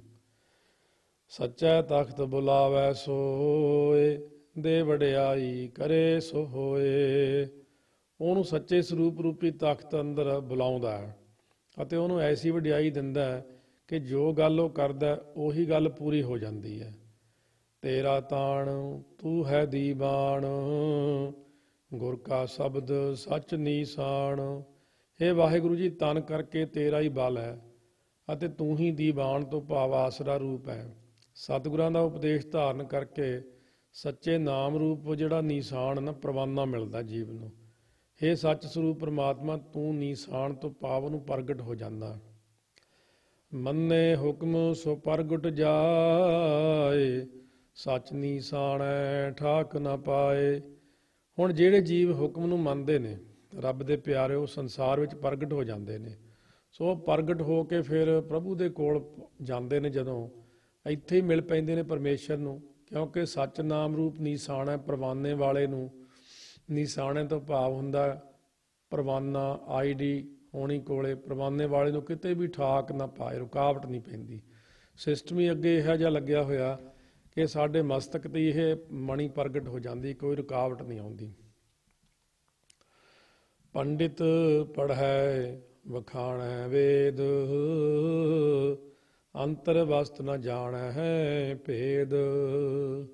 ਗੁਰ ਬਿਨ ਸੋਝੀ ਬੂਝ ਨ ਹੋਏ, ਸਾਚਾ ਰਵ ਰਹਿਆ ਪ੍ਰਭ ਸੋਏ। ਹੁਣ ਮਾਇਆਧਾਰੀ ਪੰਡਿਤ ਪੜ੍ਹ ਕੇ ਵੇਦਾਂ ਨੂੰ ਕਥਨ ਕਰਦੇ ਨੇ, ਹੱਥ ਮਾਰ ਮਾਰ ਕੇ ਇੱਧਰ ਉੱਧਰ ਹਿਲਾ ਹਿਲਾ ਕੇ, ਬੜੀਆਂ ਟਾਰਾਂ ਮਾਰ ਕੇ ਕਥਾ ਕੀਤੀ ਹੈ, ਇਹ ਲਿਖਿਆ ਉੱਥੇ ਆਹ ਲਿਖਿਆ। ਪਰ ਜੋ ਆਤਮ ਵਸਤੂ ਅੰਦਰ ਹੈ ਉਹਦੀ ਪ੍ਰਾਪਤੀ ਦੇ ਭੇਦ ਨੂੰ ਨਹੀਂ ਜਾਣਦੇ। ਕਿਆ ਪੜ੍ਹੀਆ ਕਿਆ ਗੁਨੀਆ, ਕਿਆ ਵੇਦ ਪੁਰਾਨਾ ਸੁਣੀਐ, ਪੜ੍ਹੇ ਸੁਨੇ ਕਿਆ ਹੋਈ, ਜੋ ਸਹਿਜ ਨਾ ਮਿਲਿਓ ਸੋਈ। ਕਿਉਂਕਿ ਗੁਰਾਂ ਤੋਂ ਜਿਹੜੀ ਗਿਆਤ ਮਿਲੇ ਤੋਂ ਬਿਨਾਂ ਪਰਮੇਸ਼ਰ ਪ੍ਰਾਪਤੀ ਦੀ ਸਮਝ ਨਹੀਂ ਆਉਂਦੀ ਕਿ ਉਹ ਸੱਚਾ ਵਾਹਿਗੁਰੂ ਸਾਰਿਆਂ ਦੇ ਵਿੱਚ ਰਵ ਰਿਹਾ ਤੋਂ ਭਾਵ ਮਿਲ ਰਿਹਾ। ਇਹ ਸਤਿਗੁਰੂ ਸੋਝੀ ਪਾਉਂਦੇ ਨੇ ਕਿ ਉਹ ਦੇਖ ਸਭ ਦੇ ਵਿੱਚ ਬੈਠਾ। ਕਿਆ ਹਾਂ ਆਖਾਂ ਆਖ ਵਖਾਣੀ, ਤੂੰ ਆਪੇ ਜਾਣ ਹੈ ਸਰਬ ਵਿਡਾਣੀ। ਆਖ ਵਖਾਣੀ ਹੁੰਦਾ, ਆਖ ਹੁੰਦਾ ਮੂੰਹ ਜਿਹੜਾ ਮੁੱਖ ਨਾਲ ਕਥਨ ਕਰਕੇ, ਹਉ ਤੋਂ ਭਾਵ ਮੈਂ ਕੀ ਆਖਾਂ। ਹੇ ਵਿਡਾਣੀ ਅਚਰਜ ਰੂਪ ਪਰਮਾਤਮਾ, ਤੂੰ ਆਪ ਹੀ ਸਭ ਗੱਲਾਂ ਨੂੰ ਜਾਣਦਾ ਹੈ। ਨਾਨਕ ਏਕੋ ਦਰ ਦੀ ਬਾਣ, ਗੁਰਮੁਖ ਸਾਚ ਤਹਾਂ ਗੁਦਰਾਣ। ਹੁਣ ਗੁਰੂ ਸਾਹਿਬ ਕਥਨ ਕਰਦੇ ਨੇ ਕਿ ਸਭ ਦੀ ਬਾਣਾਂ ਦੇ ਦਰ ਤੋਂ ਭਾਵ ਅੰਦਰ ਇੱਕ ਵਾਹਿਗੁਰੂ ਹੀ ਹੈ। ਗੁਰਮੁਖ ਜਨ ਉਹ ਸੱਚੇ ਪਰਮਾਤਮਾ ਵਿੱਚ ਸਮੇਂ ਨੂੰ ਗੁਦਰਾਣ ਤੋਂ ਭਾਵ ਬਤੀਤ ਕਰਦੇ ਨੇ। ਕਹਿਣ ਤੋਂ ਭਾਵ ਕਿ ਇੱਕ ਵਾਹਿਗੁਰੂ ਦੀ ਪ੍ਰਾਪਤੀ ਦਾ ਦਰਵਾਜ਼ਾ ਜਿਹੜਾ ਨਾ, ਦੀ ਬਾਣ ਤੋਂ ਭਾਵ ਸਤਸੰਗ ਹੀ ਹੈ ਦਰਵਾਜ਼ਾ। ਜਿਵੇਂ ਸੋਦਰ ਵਿੱਚ ਆਇਆ ਸੀ, ਸੋ ਦਰ ਤੇਰਾ ਕਿਹਾ ਸੋ ਘਰ ਕਿਹਾ, ਜਿਤ ਬਹਿ ਸਰਬ ਸੰਭਾਲੇ। ਕਿਹੜਾ ਦਰ ਹੈ ਪਰਮਾਤਮਾ ਦਾ ਤੇ ਉਹਦਾ ਘਰ ਕਿਹੜਾ ਹੈ? ਉਹਦਾ ਦਰ ਜਿਹੜਾ ਦਰਵਾਜ਼ਾ ਹੈ ਪਰਮਾਤਮਾ ਦੇ ਸਾਧ ਸੰਗਤ ਹੀ ਹੈ। ਤੇ ਸੋ ਘਰ ਜਿਹੜਾ ਉਹਦਾ ਉਹ ਸੱਚਖੰਡ ਹੀ ਹੈ। ਗੁਰਮੁਖ ਜਨ ਜਿਹੜੇ ਤਾਹਾਂ ਤੇ ਸਤ ਸੰਗਤ ਵਿੱਚ ਸੱਚ ਨਾਮ ਜਪਦੇ ਹੋਏ ਆਪਣੀ ਜ਼ਿੰਦਗੀ ਦੇ ਸਮੇਂ ਨੂੰ ਗੁਦਰਾਨ ਕਰਦੇ ਨੇ, ਬਤੀਤ ਕਰਦੇ ਹਨ। ਆਸਾ ਮਹੱਲਾ ਪਹਿਲਾ। ਕਾਚੀ ਗਾਗਰ ਦੇਹ ਦੁਹੇਲੀ, ਉਪਜੈ ਬਿਨਸੈ ਦੁੱਖ ਪਾਈ। ਇਹ ਦੇਹ ਜਿਹੜੀ ਸਰੀਰ ਹੈ ਨਾ, ਇਹ ਕਾਚੀ ਗਾਗਰ ਕੱਚੀ ਘੜੀ ਦੀ ਤਰ੍ਹਾਂ ਮਿਥਿਆ ਤੇ ਦੁਹੇਲੀ ਹੁੰਦੀ, ਦੁੱਖਦਾਈ ਆ। ਘੜਾ ਹੁੰਦਾ ਜਿਵੇਂ ਮਿੱਟੀ ਦਾ ਬਣਿਆ ਕੱਚਾ ਘੜਾ, ਪਕਾਇਆ ਵੀ ਨਾ ਹੋਵੇ। ਸੋ ਇਸ ਵਿੱਚ ਲੱਗ ਕੇ ਜੀਵ ਰੂਪੀ ਇਸਤਰੀ ਜਨਮ ਮਰਨ ਦੇ ਦੁੱਖਾਂ ਨੂੰ ਪ੍ਰਾਪਤ ਕਰਦੀ ਹੈ। ਕੱਚਾ ਘੜਾ ਜਿਵੇਂ ਪਾਣੀ ਵਿੱਚ ਰੱਖ ਦਈਏ, ਪੱਕਿਆ ਨਾ ਹੋਵੇ, ਬਸ 2 ਮਿੰਟ ਹੀ ਲੱਗਦੇ ਆ, ਉਹ ਉਸੇ ਵਕਤ ਹੀ ਖੁਰ ਜਾਂਦਾ। ਇਹੋ ਜਗ ਸਾਗਰ ਦੁੱਤਰ ਕਹੀਐ। ਦੁਬਾਰਾ, ਇਹੋ ਜਗ ਸਾਗਰ ਦੁੱਤਰ ਕਿਉਂ ਤਰੀਐ, ਬਿਨ ਹਰ ਗੁਰ ਪਾਰ ਨ ਪਾਈ। ਇਹ ਜਗਤ ਰੂਪੀ ਸਮੁੰਦਰ ਬੜਾ ਹੀ ਦੁੱਤਰ ਹੁੰਦਾ। ਦੁਸਤਰ ਤੋਂ ਭਾਵ ਕਠਨ ਹੈ, ਤਰਨਾ। ਇਹ ਤੋਂ ਕਿਵੇਂ ਤਰਨਾ ਕਰੀਏ? ਤਾਂ ਜਵਾਬ ਦਿੰਦੇ ਨੇ ਕਿ ਹਰੀ ਸਰੂਪ ਗੁਰਾਂ ਤੋਂ ਬਿਨਾਂ ਜੀਵ ਰੂਪੀ ਇਸਤਰੀ ਪਾਰ ਨਹੀਂ ਹੋ ਸਕਦੀ। ਸਤਿਗੁਰੂ ਹੀ ਪਾਰ ਕਰਾਉਣ ਬਸ। ਆਪਣੇ ਆਪ ਨੂੰ ਕਦੇ ਨਾ ਵੱਡਾ ਸਮਝੋ, ਜਿੱਡੀ ਮਰਜ਼ੀ ਅਵਸਥਾ ਹੋ ਜੇ, ਪਰ ਇਹ ਨਹੀਂ ਸਮਝਣਾ ਕਿ ਬਸ ਪਤਾ ਨਹੀਂ ਹੁਣ ਮੈਂ ਕੀ ਬਣ ਗਿਆ। ਸਤਿਗੁਰੂ ਤਾਂ ਸਦਾ ਹੀ ਸਾਡਾ ਆਸਰਾ ਨੇ। ਸਤਿਗੁਰੂ ਸਾਡੇ ਅੰਦਰ ਨੇ, ਬਾਹਰ ਨੇ। ਆਪਾਂ ਤਾਂ ਦਿਨੋਂ ਦਿਨ ਵੱਡੇ ਨਹੀਂ ਹੋਣਾ, ਛੋਟੇ ਹੋਣਾ। ਛੋਟੇ ਹੋ ਕੇ ਜਿਵੇਂ ਲੂਣ ਦੀ ਡਲੀ ਖੁਰਦੀ ਖੁਰਦੀ ਖੁਰਦੀ ਵਿੱਚ ਹੀ ਮਿਲ ਜਾਂਦੀ ਪਾਣੀ ਦੇ, ਸਾਡਾ ਇਹੀ ਸਰੂਪ ਬਣ ਜਾਣਾ ਕਿ ਤੂੰ ਤੂੰ ਕਰਤਾ ਤੂੰ ਹੂਆ, ਮੁਝ ਮੈਂ ਰਹਾ ਨਾ ਹੂੰ, ਆਪਾ ਪਰ ਕਾ ਮਿਟ ਗਿਆ, ਜਦ ਦੇਖਾਂ ਤਾਂ ਤੂੰ। ਮੈਂ ਦੂਜਾ ਕਿਉਂ ਬਣਾ, ਮੈਂ ਤੂੰ ਹੀ ਬਣ ਜਾਵਾਂ। ਤੁਝ ਬਿਨ ਅਵਰ ਨਾ ਕੋਈ ਮੇਰੇ ਪਿਆਰੇ, ਤੁਝ ਬਿਨ ਅਵਰ ਨਾ ਕੋਏ ਹਰੇ। ਇਹ ਮੇਰੇ ਪਿਆਰੇ ਵਾਹਿਗੁਰੂ, ਪਿੱਛੇ ਵੀ ਆਪ ਤੋਂ ਬਿਨਾਂ ਹੋਰ ਕੋਈ ਸਹਾਇਕ ਨਹੀਂ ਸੀ ਸਾਡਾ, ਹੁਣ ਵੀ ਆਪ ਤੋਂ ਬਿਨਾਂ ਹੋਰ ਕੋਈ ਸਹਾਇਕ ਨਹੀਂ ਹੈ। ਸਰਬੀ ਰੰਗੀ ਰੂਪੀ ਤੂੰ ਹੈ, ਤਿਸ ਬਖਸ਼ੇ ਜਿਸ ਨਦਰ ਕਰੇ ਰਹਾਓ। ਸਾਰਿਆਂ ਰੰਗਾਂ ਵਿੱਚ, ਰੂਪਾਂ ਵਿੱਚ ਤੂੰ ਹੀ ਹੈ। ਬਖਸ਼ਦਾ ਕਿਹਨੂੰ ਹੈ? ਜਿਸ ਉੱਤੇ ਕਿਰਪਾ ਦ੍ਰਿਸ਼ਟੀ ਕਰਦਾ। ਵਿਸ਼ਰਾਮ ਦੇ ਕੇ ਕਹਿੰਦੇ ਨੇ, ਸਾਸ ਬੁਰੀ ਘਰ ਵਾਸ ਨਾ ਦੇਵੈ, ਫਿਰ ਸਿਉ ਮਿਲਣ ਨਾ ਦੇ ਬੁਰੀ। ਸੰਸੇ ਆਤਮਕ ਬਿਰਤੀ ਜਿਹੜੀ ਆ, ਜਾਂ ਅਵਿਦਿਆ ਰੂਪੀ ਸੱਸ ਹੈ, ਇਹ ਬੁਰੀ ਆ, ਬੜੀ ਭੈੜੀ ਆ। ਜੋ ਅੰਤਰਮੁਖ ਬਿਰਤੀ ਕਰਨ ਰੂਪੀ ਘਰ ਵਿੱਚ, ਸਰੂਪ ਰੂਪੀ ਘਰ ਵਿੱਚ ਵਸਣ ਨਹੀਂ ਦਿੰਦੀ ਮੈਨੂੰ। ਇਹ ਅਵਿਦਿਆ ਇਹੀ ਜਿਹੀ ਭੈੜੀ ਆ। ਫਿਰ ਇਹੀ ਜਿਹੀ ਬੁਰੀ ਆ ਜੋ ਪਤੀ ਪ੍ਰਮਾਤਮਾ ਨਾਲ ਮੈਨੂੰ ਮਿਲ ਨਹੀਂ ਦਿੰਦੀ। 356 ਅੰਗ ਤੇ ਅਗਲੀ ਪੰਕਤੀ ਫਰਮਾਉਂਦੇ ਨੇ, ਸਖੀ ਸਾਜਨੀ ਕੇ ਹਉ ਚਰਨ ਸਰੇਵਾਂ, ਹਰ ਗੁਰ ਕਿਰਪਾ ਤੇ ਨਦਰ ਧਰੀ। ਇਸ ਲਈ ਮੈਂ ਸਾਜਨੀ ਜੋ ਪਿਆਰੀਆਂ ਮਹਾਤਮਾ ਰੂਪ ਸਖੀਆਂ ਦੇ ਚਰਨਾਂ ਨੂੰ ਸੇਵਾ ਕਰਦੀ, ਸੇਵਦੀਆਂ। ਸੇਵਾ ਕਰਨ ਨਾਲ ਹਰੀ ਨੇ ਵੀ ਕਿਰਪਾ ਕੀਤੀ ਆ ਤੇ ਗੁਰਾਂ ਨੇ ਵੀ ਨਦਰ ਧਰੀ ਹੈ, ਕਿਰਪਾ ਦ੍ਰਿਸ਼ਟੀ ਕੀਤੀ ਆ।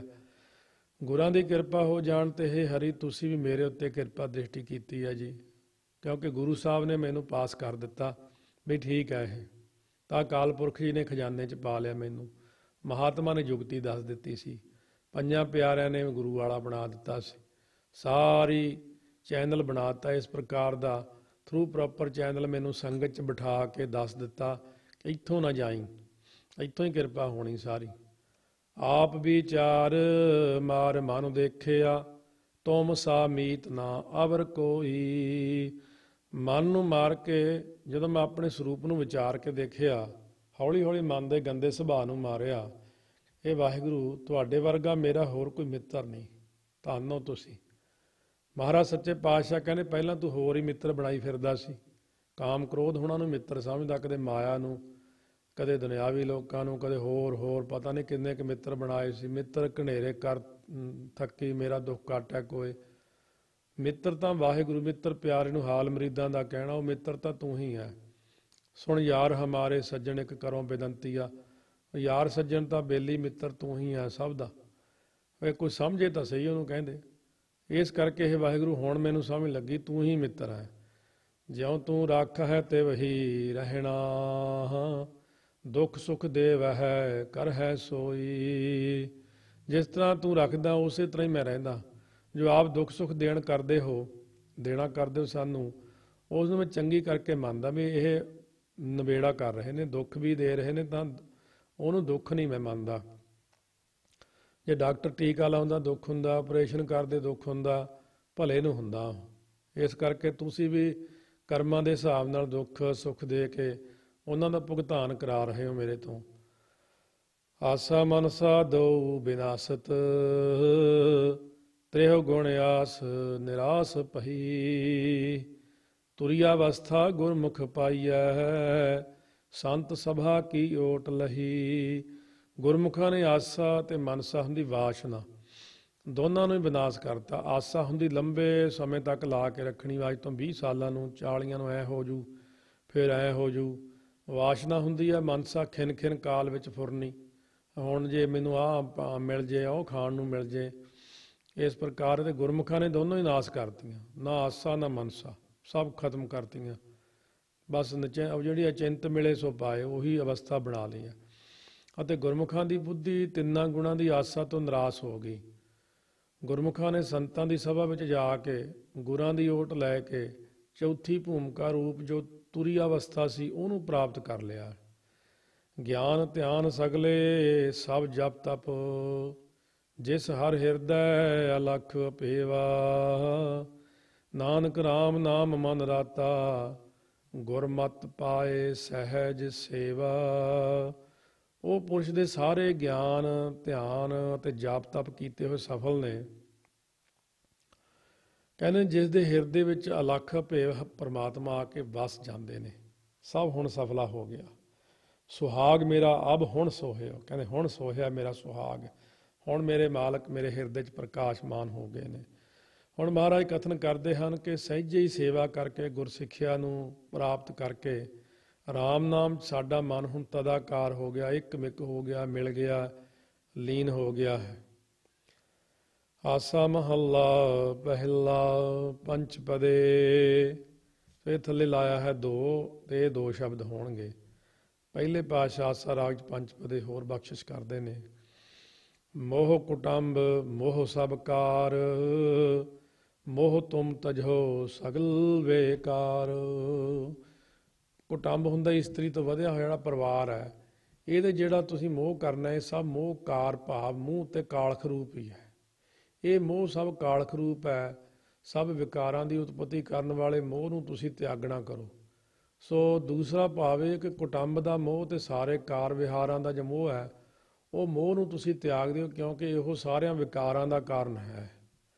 ਮੋਹ ਅਰ ਭਰਮ ਤਜੋ ਤੁਮ ਵੀਰ, ਸਾਚ ਨਾਮ ਹਿਰਦੇ ਰਵੈ ਸਰੀਰ ਰਹਾਓ। ਹੇ ਵੀਰ ਹੇ ਭਾਈ, ਮੋਹ ਅਤੇ ਭਰਮ ਨੂੰ ਤੁਸੀਂ ਤਿਆਗ ਦਿਓ। ਸੱਚ ਨਾਮ ਨੂੰ ਹਿਰਦੇ ਅਤੇ ਸਰੀਰ 'ਚ ਅੰਦਰ ਰਵੈ ਹੁੰਦਾ, ਉਚਾਰ ਨਾ ਕਰੋ। ਸਰੀਰ ਵਿੱਚ ਜੋ ਹਿਰਦਾ ਹੈ ਉਸ ਵਿੱਚ ਸੱਚ ਨਾਮ ਨੂੰ ਹਮੇਸ਼ਾ ਜਪਦੇ ਰਹੋ। ਰਹਾਓ ਵਿਸ਼ਰਾਮ ਦੇ ਕੇ ਫਰਮਾਉਂਦੇ ਨੇ, ਸੱਚ ਨਾਮ ਜਾਂ ਨਵ ਨਿਧ ਪਾਈ, ਰੋਵੈ ਪੂਤ ਨ ਕਲਪੈ ਮਾਈ।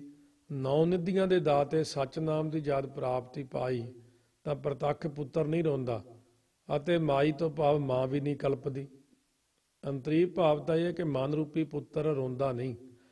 ਮਾਇਆ ਨੂੰ ਜੋ ਕਲਪਤ ਜਾਣਿਆ, ਇਸ ਕਰਕੇ ਮਾਇਆ ਜੋ ਨਹੀਂ ਕਲਪਾਉਂਦੀ। ਮਾਈ ਤੋਂ ਭਾਵ ਹੈ ਮਾਇਆ ਵਾਲੇ ਈਸ਼ਵਰ ਨੂੰ ਵੀ ਕਲਪਤ ਜਾਣਿਆ। ਮਾਇਆ ਦੀ ਤੋਂ ਜਿਹੜੀ ਕਲਪ ਹੈ ਹੁੰਦੀ, ਕਲਪਨਾ ਭਾਵ ਸੰਕਲਪਾਂ ਵਿੱਚ ਮਨ ਰੂਪੀ ਪੁੱਤਰ ਨਹੀਂ ਹੁਣ ਰੋਂਦਾ, ਕਿਉਂਕਿ ਮਾਇਆ ਵਾਲੇ ਈਸ਼ਵਰ ਨੂੰ ਵੀ ਕਲਪਤ ਜਾਣਿਆ। ਇਹ ਸ਼ੁੱਧ ਪਰਮੇਸ਼ਰ ਨਹੀਂ ਨਾ ਹੈ ਈਸ਼ਵਰ, ਇਹਦੇ ਵਿੱਚ ਮਾਇਆ ਦੀ ਜਿਹੜੀ ਅੰਸ਼ ਆ, ਸ਼ੁੱਧ ਮਾਇਆ ਸ਼ੁੱਧ ਸਤੋ ਗੁਣ ਤੇ ਪਰਮੇਸ਼ਰ ਦੀ ਅੰਸ਼ ਹੋਣ ਕਰਕੇ ਈਸ਼ਵਰ ਬਣਦਾ। ਅਸੀਂ ਜਾਣਾ ਨਿਰਗੁਣ ਦੇ ਵਿੱਚ। ਏਤ ਮੋਹੇ ਡੂਬਾ ਸੰਸਾਰ, ਗੁਰਮੁਖ ਕੋਈ ਉਤਰੈ ਪਾਰ। ਇਸ ਮੋਹ ਵਿੱਚ ਸਾਰਾ ਸੰਸਾਰ ਹੀ ਡੁੱਬਿਆ ਹੋਇਆ, ਕੋਈ ਵਿਰਲਾ ਹੀ ਗੁਰਮੁਖ ਗੁਰੂ ਸਾਹਿਬ ਦੀ ਕਿਰਪਾ ਨਾਲ ਗੁਰਾਂ ਦੁਆਰੇ ਸੋਝੀ ਪਾ ਕੇ ਤੋਂ ਪਾਰ ਉਤਰਿਆ। ਏਤ ਮੋਹੇ ਫਿਰ ਜੂਨੀ ਪਾਹੇ, ਮੋਹ ਲਾਗਾ ਜੰਪੁਰ ਜਾਹੇ। ਇਸ ਮੋਹ ਕਰਕੇ ਜੀਵ ਮੁੜ ਮੁੜ ਕੇ ਜੂਨੀਆਂ 'ਚ ਪਈ ਜਾਂਦਾ। ਮੋਹ ਵਿੱਚ ਲੱਗਾ ਹੋਣ ਕਰਕੇ ਜੀਵ ਜਮ ਲੋਕ ਵਿੱਚ ਜਾਂਦਾ ਹੈ। ਗੁਰ ਦੀਖਿਆ ਲੈ ਜਪ ਤਪ ਕਮਾਹੇ, ਨਾ ਮੋਹ ਟੂਟੈ ਨਾ ਥਾਏ ਪਾਹੇ। ਹੁਣ ਜਿਹੜੇ ਜੀਵ ਨੇ ਗੁਰਾਂ ਦੀ ਦੀਖਿਆ ਲੈ ਲਈ, ਸਿੱਖਿਆ ਲੈ ਲਈ, ਪਹਿਲਾਂ ਸਿੱਖਿਆ ਲੈ ਕੇ ਫਿਰ ਜਪ ਤਪ ਨੂੰ ਕਮਾਉਂਦਾ ਹੈ। ਜਪ ਕਰਨਾ ਜਿਹੜਾ ਨਾਮ ਜਪਣਾ, ਤਪ ਕਿਹੜਾ ਜਿਹੜਾ ਸੰਗਤ ਦੀ ਸੇਵਾ ਕਰਨੀ। ਇੱਧਰ ਗੁਰ ਸੇਵਾ ਤਪਾਂ ਸਿਰ ਤਪਸਾਰ। ਜਪ ਜਿਹੜਾ ਜਪਜੀ ਸਾਹਿਬ ਪੜ੍ਹਨਾ, ਜਾਪ ਸਾਹਿਬ ਪੜ੍ਹਨਾ, ਜਪ ਜਿਹੜਾ ਮੂਲ ਮੰਤਰ ਦਾ, ਗੁਰਮੰਤਰ ਦਾ ਕਰਨਾ, ਸੋ ਉਹਦਾ ਮੋਹ ਹੁਣ ਜਿਹੜਾ ਟੁੱਟਦਾ ਨਹੀਂ ਟੁੱਟਦਾ ਜੀ, ਕਹਿੰਦੇ ਨਹੀਂ ਟੁੱਟ ਜਾਂਦਾ, ਕਿਉਂਕਿ ਟੁੱਟ ਜਾਂਦਾ ਉਹਦਾ ਮੋਹ। ਇਹ ਕੁਐਸਚਨ ਰੂਪ ਹੁੰਦਾ, ਉਹਦਾ ਮੋਹ ਨਹੀਂ ਟੁੱਟਦਾ, ਕਹਿੰਦੇ ਕਿਉਂਕਿ ਟੁੱਟ ਜਾਂਦਾ ਭਾਈ। ਉਹਦਾ ਮੋਹ ਜਿਹੜਾ ਇਉਂ ਗੁਰਾਂ ਦੀ ਸਿੱਖਿਆ ਲੈ ਕੇ ਜਪ ਤਪ ਨੂੰ ਕਮਾਉਂਦਾ, ਕਿਉਂਕਿ ਗੁਰੂ ਸਾਹਿਬ ਜੀ ਸਹੀ ਢੰਗ ਦਾ ਜਪ ਤਪ ਦੱਸਦੇ ਨੇ। ਕਈ ਤਾਂ ਐਵੇਂ ਹੀ ਲੱਗੇ ਰਹਿੰਦੇ ਆਪਣੇ ਆਪ ਹੀ। ਅੱਜ ਸਵੇਰੇ ਵੀ ਇਸ ਪ੍ਰਕਾਰ ਵਿਚਾਰ ਆਈ ਸੀ, ਸਿੱਧ ਗੋਸ਼ਟ ਜਦੋਂ ਪਾਠ ਕਰਦੇ ਸੀ, ਮਹਾਰਾਜ ਨੇ ਇੱਕ ਬੜਾ ਸੋਹਣਾ ਬਚਨ ਕਿਹਾ, ਸਿੱਧਾਂ ਨੂੰ ਬਿਨ ਗੁਰ ਘਾਲ ਨਾ ਪਵਈ ਥਾਏ। ਜਿਹਦੇ ਸਿਰ ਤੇ ਗੁਰੂ ਨਹੀਂ ਹੁੰਦਾ, ਉਹਦੀ ਕੀਤੀ ਘਾਲ ਕਮਾਈ ਥਾਂ ਹੀ ਨਹੀਂ ਪੈਂਦੀ, ਪ੍ਰਵਾਨ ਨਹੀਂ ਹੁੰਦੀ। ਪਰਮੇਸ਼ਰ ਦੀ ਦਰਗਾਹ ਵਿੱਚ ਉਹਨੇ ਕਾਨੂੰਨ ਬਣਾਇਆ, ਕੋਈ ਵੀ ਆਵੇ ਮੇਰੇ ਕੋਲ ਗੁਰੂ ਦੇ ਰਾਹੀਂ ਆਵੇ, ਬੇਗੁਰਾ ਮੈਨੂੰ ਨਹੀਂ ਚੰਗਾ ਲੱਗਦਾ, ਅਤੇ ਸਰੂਪ ਰੂਪੀ ਥਾਂ ਨੂੰ ਨਹੀਂ ਪ੍ਰਾਪਤ ਕਰਦਾ। ਕਹਿੰਦੇ ਪ੍ਰਾਪਤ ਨਹੀਂ ਕਰਦਾ, ਕਹਿੰਦੇ ਪਰ ਕਰਦਾ ਬਈ, ਕਿਉਂਕਿ ਜਦੋਂ ਗੁਰੂ ਮਿਲ ਗਏ ਤਾਂ ਕਰਦਾ। ਸੋ ਇਸ ਕਰਕੇ ਇਹ ਅਰਥ ਇਉਂ ਹੁੰਦੇ ਨੇ ਜਿਵੇਂ ਸੋ ਕਾਕੋਕ ਅਲੰਕਾਰ ਦੀ ਰੀਤੀ ਅਨੁਸਾਰ ਇਹ ਅਰਥ ਹੁੰਦੇ ਨੇ। ਜਿਹੜੇ ਪੁਰਸ਼ ਨੇ ਸੰਸਾਰ ਦੇ ਅੰਦਰ ਗੁਰਸਿੱਖਿਆ ਨੂੰ ਲੈ ਕੇ ਜਪ ਤਪ ਨਹੀਂ ਕਮਾਉਂਦੇ, ਨਾ ਤਾਂ ਉਹਦਾ ਮੋਹ ਟੁੱਟਦਾ, ਨਾ ਹੀ ਉਹ ਸਰੂਪ ਥਾਂ ਦੀ ਪ੍ਰਾਪਤੀ ਕਰਦਾ। ਜਾਂ ਇਉਂ ਕਹਿ ਲਓ, ਗੁਰਸਿੱਖਿਆ ਨੂੰ ਲੈ ਕੇ ਨਿਸ਼ਕਾਮ ਜਪ ਤਪ ਨੂੰ ਕਮਾਉਣਾ ਕਰੇ, ਸੋ ਸੇਵਾ ਕਰਤ ਹੋਏ ਦੇਹ ਕਾਮੀ ਤਿਸਕਾ ਹੋਤ ਪ੍ਰਾਪਤ ਸੁਆਮੀ। ਮੋਹ ਦੇ ਨਾ ਟੁੱਟਣ ਕਰਕੇ ਇਹਦੇ ਕੀਤੇ ਹੋਏ ਕਰਤੱਵ ਥਾਂ ਹੀ ਨਹੀਂ ਪੈਂਦੇ, ਸਫਲੇ ਨਹੀਂ ਹੁੰਦੇ ਹੈ। ਅਕਾਲ ਪੁਰਖ ਦੀ ਦਰਗਾਹ ਵਿੱਚ ਵੀ ਪ੍ਰਵਾਨ ਨਹੀਂ ਹੈ। ਉਹ ਨਦਰ ਕਰੇ ਤਾਂ ਇਹੋ ਮੋਹ ਜਾਏ, ਨਾਨਕ ਹਰਿ ਸਿਉ ਰਹਿ ਸਮਾਏ। ਪਰਮਾਤਮਾ ਕਿਰਪਾ ਦ੍ਰਿਸ਼ਟੀ ਕਰੇ ਤਾਂ ਇਹ ਮੋਹ ਦੂਰ ਹੁੰਦਾ ਤੇ ਹਰੀ ਦੇ ਨਾਲ ਸਮਾ ਰਹਿੰਦਾ। ਇਹ ਪੂਰਾ ਸ਼ਬਦ ਮੋਹ ਦੇ ਉੱਤੇ ਹੀ ਉਚਾਰਨ ਕੀਤਾ। 23ਵਾਂ ਸ਼ਬਦ 356 ਅੰਗ ਤੇ ਆਸਾ ਰਾਗ ਪਹਿਲੇ ਪਾਤਸ਼ਾਹ ਦਾ ਇਹ ਸ਼ਬਦ ਸੀ। ਇਹ ਸਾਰਾ ਸ਼ਬਦ ਮੋਹ ਤੇ ਹੀ ਹੈ। ਜੇ ਕਿਸੇ ਨੂੰ ਮੋਹ ਬਾਹਲਾ ਹੀ ਤੰਗ ਕਰਦਾ ਹੋਵੇ ਤਾਂ ਇਹ ਸ਼ਬਦ ਦਾ ਅਭਿਆਸ ਕਰੇ। ਅਖੀਰ ਤੇ ਲਿਖਿਆ ਨਾ, ਨਦਰ ਕਰੇ ਤਾਂ ਇਹੋ ਮੋਹ ਜਾਏ। ਸੋ ਜਦੋਂ ਵਾਹਿਗੁਰੂ ਨਦਰ ਕਰਦਾ ਤਾਂ ਇਹ ਮੋਹ ਜਿਹੜਾ ਚਲਿਆ ਜਾਂਦਾ, ਨਾਨਕ ਹਰਿ ਸਿਉ ਰਹਿ ਸਮਾਏ। ਫਿਰ ਉਹਦਾ ਹੌਲੀ ਹੌਲੀ ਆਪਣੇ ਆਪ ਹੀ ਮੋਹ ਟੁੱਟ ਜਾਂਦਾ। ਮੋਹ ਟੁੱਟਣ ਦਾ ਮਤਲਬ ਇਹ ਨਹੀਂ ਹੁੰਦਾ ਵੀ ਆਪਾਂ ਛੱਡ ਦਿੰਦੇ ਹਾਂ ਕਿਸੇ ਨੂੰ। ਮੋਹ ਅੰਦਰ ਹੁੰਦਾ, ਜਿਹੜਾ ਪਰੇਸ਼ਾਨ ਕਰੀ ਜਾਂਦਾ, ਆਪਾਂ ਨੂੰ ਤੰਗ ਕਰਦਾ। ਤੇ ਬਾਹਰ ਤਾਂ ਆਪਾਂ ਆਪਣਾ ਠਾਠਾ ਬਾਗਾ ਰੱਖਣਾ ਹੀ ਆ, ਨਿਆਣੇ ਪਾਲਣੇ ਪੋਸਣੇ, ਕੰਮਕਾਰ ਕਰਨੇ, ਪਰ ਅੰਦਰੋਂ ਸੋ ਅਨਟੱਚ ਹੋ ਜਾਣਾ ਪਰਿਵਾਰ ਨਾਲੋਂ, ਸੰਸਾਰ ਨਾਲੋਂ, ਇਨ ਟੱਚ ਹੋ ਜਾਣਾ ਵਾਹਿਗੁਰੂ ਨਾਲ। ਆਸਾ ਮਹੱਲਾ ਪਹਿਲਾ।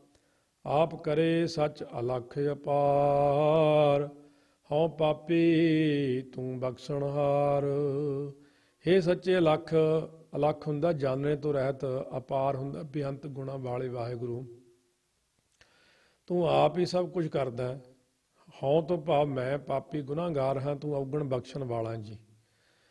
ਤੇਰਾ ਭਾਣਾ ਸਭ ਕਿਛ ਹੋਵੈ, ਮਨ ਹਠ ਕੀਚੈ ਅੰਤ ਵਿਗੋਵੈ ਰਹਾਉ। ਤੇਰੇ ਭਾਣੇ ਵਿੱਚ ਹੀ ਸਭ ਕੁਝ ਹੁੰਦਾ। ਜੋ ਮਨ ਦੇ ਹੱਠ ਕਰਕੇ ਕਰਮ ਕੀਚੈ ਭਾਵ ਕਰਦੇ ਨੇ, ਉਹ ਅੰਤ ਨੂੰ ਵਿਗੋਵੈ ਤੋਂ ਭਾਵ ਖਰਾਬ ਹੀ ਹੁੰਦੇ ਨੇ।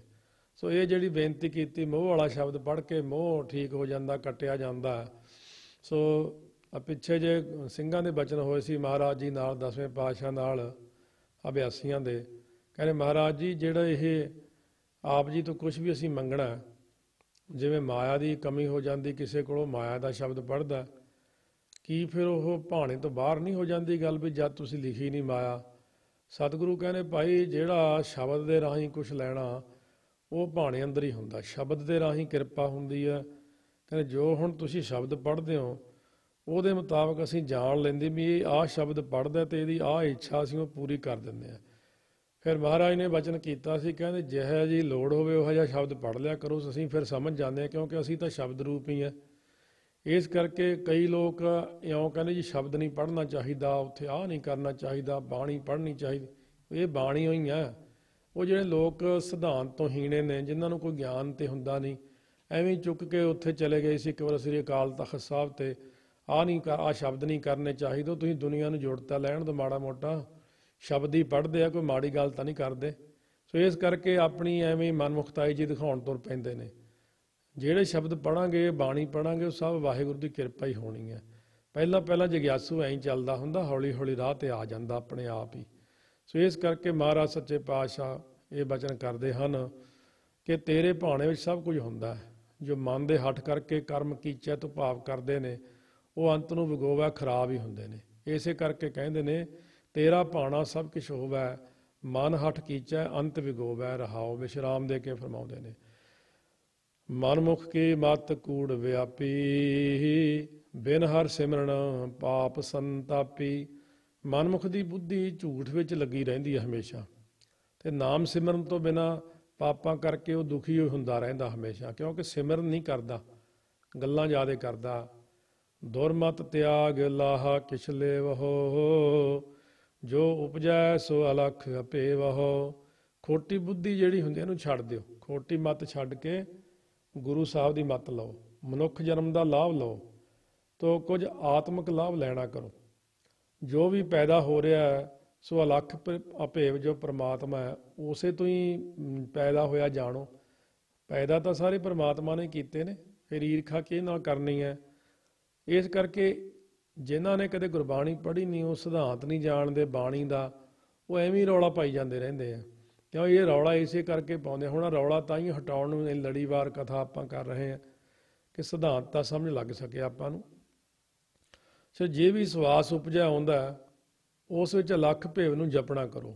ਕਈ ਕਥਾ 'ਚ ਰੁਕਾਵਟ ਪਾਉਣ ਦਾ ਯਤਨ ਕਰਦੇ ਵੀ ਕਥਾ ਨਾ ਸੁਣੇ ਸੰਗਤ, ਕਿਉਂ ਜੇ ਕਥਾ ਸੁਣ ਲਈ ਸਿਧਾਂਤ ਪਤਾ ਲੱਗ ਜੂਗਾ, ਫਿਰ ਲੋਕਾਂ 'ਚ ਆਪਾਂ ਰੌਲਾ ਨਹੀਂ ਪਵਾ ਸਕਦੇ। ਲੋਕਾਂ ਨੂੰ ਜੋ ਪੂਰੀ ਸਮਝ ਲੱਗ ਗਈ ਏਕਤਾ ਕਰ ਲੈਣਗੇ ਲੋਕ ਆਪਸ ਵਿੱਚ, ਤਾਂ ਸਿਧਾਂਤ ਦੀ ਸਮਝ ਲੱਗ ਜੂ, ਸ਼ਾਂਤੀ ਹੋ ਜੂ। ਬਹੁਤ ਸਾਰੇ ਲੋਕਾਂ ਨੂੰ ਦੁਨੀਆ 'ਚ ਸ਼ਾਂਤੀ ਨਹੀਂ ਚੰਗੀ ਲੱਗਦੀ, ਉਹ ਕਹਿੰਦੇ ਲੋਕ ਆਪਸ ਵਿੱਚ ਲੜੀ ਜਾਣ, ਧਰਮਾਂ ਦੇ ਨਾਂ 'ਤੇ ਝਗੜੇ ਹੋਈ ਜਾਣ ਅਤੇ ਅਸੀਂ ਲਾਭ ਉਠਾਈਏ। ਪਰ ਗੁਰੂ ਨਾਨਕ ਦੇਵ ਜੀ ਨਿਰੰਕਾਰ ਨੂੰ ਭਾਉਂਦਾ ਕਿ ਗੁਰਬਾਣੀ ਜਦੋਂ ਸਾਰੀ ਦੁਨੀਆ ਚਲੀ ਗਈ ਤਾਂ ਦੁਨੀਆ 'ਚ ਸ਼ਾਂਤੀ ਹੋ ਜਾਣੀ ਹੈ, ਐਂ ਲੋਕਾਂ ਨੇ ਟਿਕਾਓ 'ਚ ਹੋ ਜਾਣਾ। ਐਸਾ ਹਮਰਾ ਸਖਾ ਸਹਾਈ, ਗੁਰ ਹਰ ਮਿਲਿਆ ਭਗਤ ਦ੍ਰਿੜਾਈ। ਸਾਡਾ ਜਿਹੜਾ ਸਖਾ ਮਿੱਤਰ ਹੈ ਨਾ ਵਾਹਿਗੁਰੂ, ਐਸਾ ਸਹਾਇਕ ਹੈ, ਜਿਸ ਵੇਲੇ ਗੁਰਾਂ ਨੇ ਭਗਤੀ ਦ੍ਰਿੜਾਈ ਤਾਂ ਹਰੀ ਮਿਲਿਆ ਪ੍ਰਮਾਤਮਾ। ਸਗਲੀ ਸੌਂਦੀ ਟੋਟਾ ਆਵੈ, ਨਾਨਕ ਰਾਮ ਨਾਮ ਮਨ ਭਾਵੈ। ਦੁਬਾਰਾ ਸਗਲੀ ਸੌਦੀ ਟੋਟਾ ਆਵੈ, ਨਾਨਕ ਰਾਮ ਨਾਮ ਮਨ ਭਾਵੈ। ਨਾਮ ਤੋਂ ਬਿਨਾਂ ਪ੍ਰਤੱਖ ਸਾਰਿਆਂ ਸੌਦਿਆਂ ਵਿੱਚ ਘਾਟਾ ਹੀ ਘਾਟਾ ਹੈ। ਮਹਾਰਾਜ ਸੱਚੇ ਪਾਤਸ਼ਾਹ ਸੋ ਇਸ ਪ੍ਰਕਾਰ ਫਰਮਾਉਂਦੇ ਨੇ ਕਿ ਸਿੱਧ ਗੋਸ਼ਟ ਵਿੱਚ ਬਹੁਤ ਸੋਹਣੇ ਸਵੇਰੇ ਬਚਨ ਮਹਾਰਾਜ ਨੇ ਅੱਜ ਕੀਤੇ। ਸਿੱਧ ਗੋਸ਼ਟ ਬਾਣੀ ਸੁਣੋ, ਪੜ੍ਹੋ, ਇੰਟਰਨੈਟ 'ਤੇ ਪੈ ਜਾਣੀ ਆ। ਹੌਲੀ 5 ਗ੍ਰੰਥੀ ਸਾਰੀ ਭਰ ਰਹੇ ਮਹਾਰਾਜ ਦੀ ਕਿਰਪਾ ਨਾਲ। ਫਿਰ ਨਾਨਕ ਗੁਰ ਬਿਨ ਘਾਟੇ ਘਾਟ, ਮਹਾਰਾਜ ਨੇ ਇਹ ਪੰਕਤੀ ਕਹੀ ਵੀ ਗੁਰੂ ਤੋਂ ਬਿਨਾਂ ਤਾਂ ਘਾਟਾ ਹੀ ਘਾਟਾ ਰਹਿੰਦਾ। ਸਤਿਗੁਰੂ ਕਥਨ ਕਰਦੇ ਇਸ ਲਈ ਸਾਡੇ ਮਨ ਵਿੱਚ ਰਾਮ ਨਾਮ ਚੰਗਾ ਲੱਗਦਾ। ਰਾਮ ਨਾਮ ਵਾਹਿਗੁਰੂ ਵਾਹਿਗੁਰੂ ਹਰੀ ਗੋਬਿੰਦ ਨਾਰਾਇਣ ਗੋਬਿੰਦ ਦਾਮੋਦਰ ਮਾਧੋ ਅੱਲਾਹ ਅਲੱਖ ਨਾ ਜਾਈ ਲਿਖਿਆ ਗੁਰ ਗੁੜ ਦੀਨਾ ਮੀਠਾ। ਸੋ ਇਸ ਕਰਕੇ ਆਸਾ ਮਹੱਲਾ ਪਹਿਲਾ ਚੌਪਦੇ ਥੱਲੇ ਲਾਇਆ ਛੋਟਾ ਜਿਹਾ 4 ਅੱਖਰ, ਚੌਪਦੇ ਜਾਂਦੇ 4 ਅੱਖਰ ਇਹ ਸ਼ਬਦ ਆਉਣੇ ਆ। ਪਹਿਲੇ ਪਾਤਸ਼ਾਹ ਕਿਰਪਾ ਕਰ ਰਹੇ ਨੇ। ਗੁਰਸਿੱਖਾਂ ਨੇ ਬੇਨਤੀ ਕੀਤੀ ਹੈ ਮਹਾਰਾਜ ਵਿਦਿਆ ਪੜ੍ਹੀ ਹੋਈ ਕਿਵੇਂ ਸਫਲ ਹੁੰਦੀ ਆ ਅਤੇ ਤੀਰਥਾਂ 'ਤੇ ਵਸਣਾ ਕਿਵੇਂ ਸ੍ਰੇਸ਼ਟ ਹੁੰਦਾ। ਤਾਂ ਮਹਾਰਾਜ ਸੱਚੇ ਪਾਤਸ਼ਾਹ ਫਰਮਾਉਂਦੇ ਹਨ ਵਿਦਿਆ ਵਿਚਾਰੀ ਤਾਂ ਪਰ ਉਪਕਾਰੀ, ਜਾਂ ਪੰਚ ਰਾਸੀ ਤਾਂ ਤੀਰਥ ਵਾਸੀ। ਵਿਦਿਆ ਪੜ੍ਹੀ ਅਤੇ ਵਿਚਾਰੀ ਹੋਈ ਤਾਂ ਹੀ ਭਾਈ ਸਫਲ ਹੈ, ਜਾਂ ਪਰਉਪਕਾਰ ਕਰੇ ਬੰਦਾ।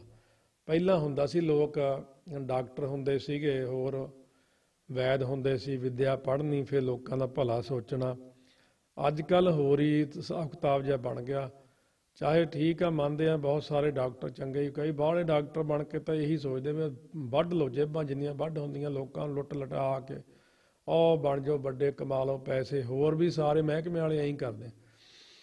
ਜਿੰਨੀ ਵਿੱਦਿਆ ਪੜ੍ਹਦੇ ਲੋਕ ਉਹਨਾਂ ਠੱਗਣ ਦਾ ਯਤਨ ਜ਼ਿਆਦਾ ਕਰਦੇ, ਪਰ ਵਿੱਦਿਆ ਤਾਂ ਸਫਲੀ ਹੈ ਜੇ ਪਰਉਪਕਾਰ ਕਰੇ ਬੰਦਾ।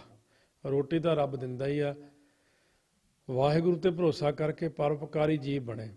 ਸੋ ਇਸ ਕਰਕੇ ਕਹਿੰਦੇ ਤੀਰਥਾਂ 'ਤੇ ਵਸਣਾ ਤਾਈਓ ਸ੍ਰੇਸ਼ਟ ਹੈ, ਜਾਂ 5 ਜਿਹੜੇ ਕਾਮ ਕ੍ਰੋਧ ਆਦਿਕ ਨੂੰ ਰਾਸ ਕਰੇ, ਭਾਵ ਨਾਸ ਕਰ ਦੇਵੇ, ਖਤਮ ਕਰ ਦੇਵੇ ਇਹਨਾਂ ਨੂੰ। ਘੁੰਗਰੂ ਵਾਜੈ ਜੇ ਮਨ ਲਾਗੈ,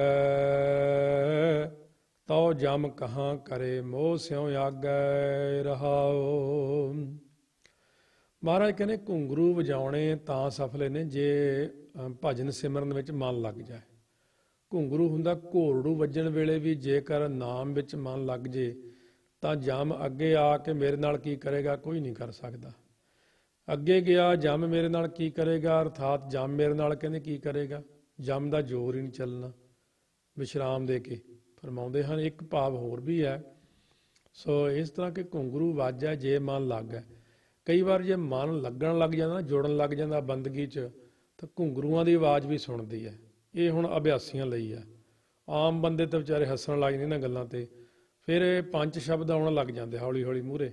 ਇਹ ਘੁੰਗਰੂ, ਖੜਤਾਲਾਂ, ਕੈਂਸੀਆਂ, ਛੈਣੇ, ਢੋਲਕੀਆਂ, ਚਿਮਟੇ, ਇਹ ਇਕੱਲੇ ਨਹੀਂ ਵੱਜਦੇ, ਇਹਨਾਂ ਦੇ ਨਾਲ ਸਿਮਰਨ ਹੁੰਦਾ, ਵਾਹਿਗੁਰੂ ਵਾਹਿਗੁਰੂ ਵਾਹਿਗੁਰੂ।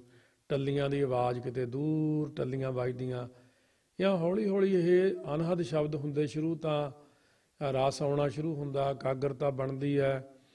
ਇਹ ਸ਼ੁਰੂ ਦੀਆਂ ਅਵਸਥਾਵਾਂ ਨੇ। ਇਸ ਕਰਕੇ ਇਹ ਵਾਜੇ ਅਨਹਦ ਤੂਰੇ ਵੀ ਹੋਣ ਲੱਗ ਪੈਂਦੇ ਨੇ।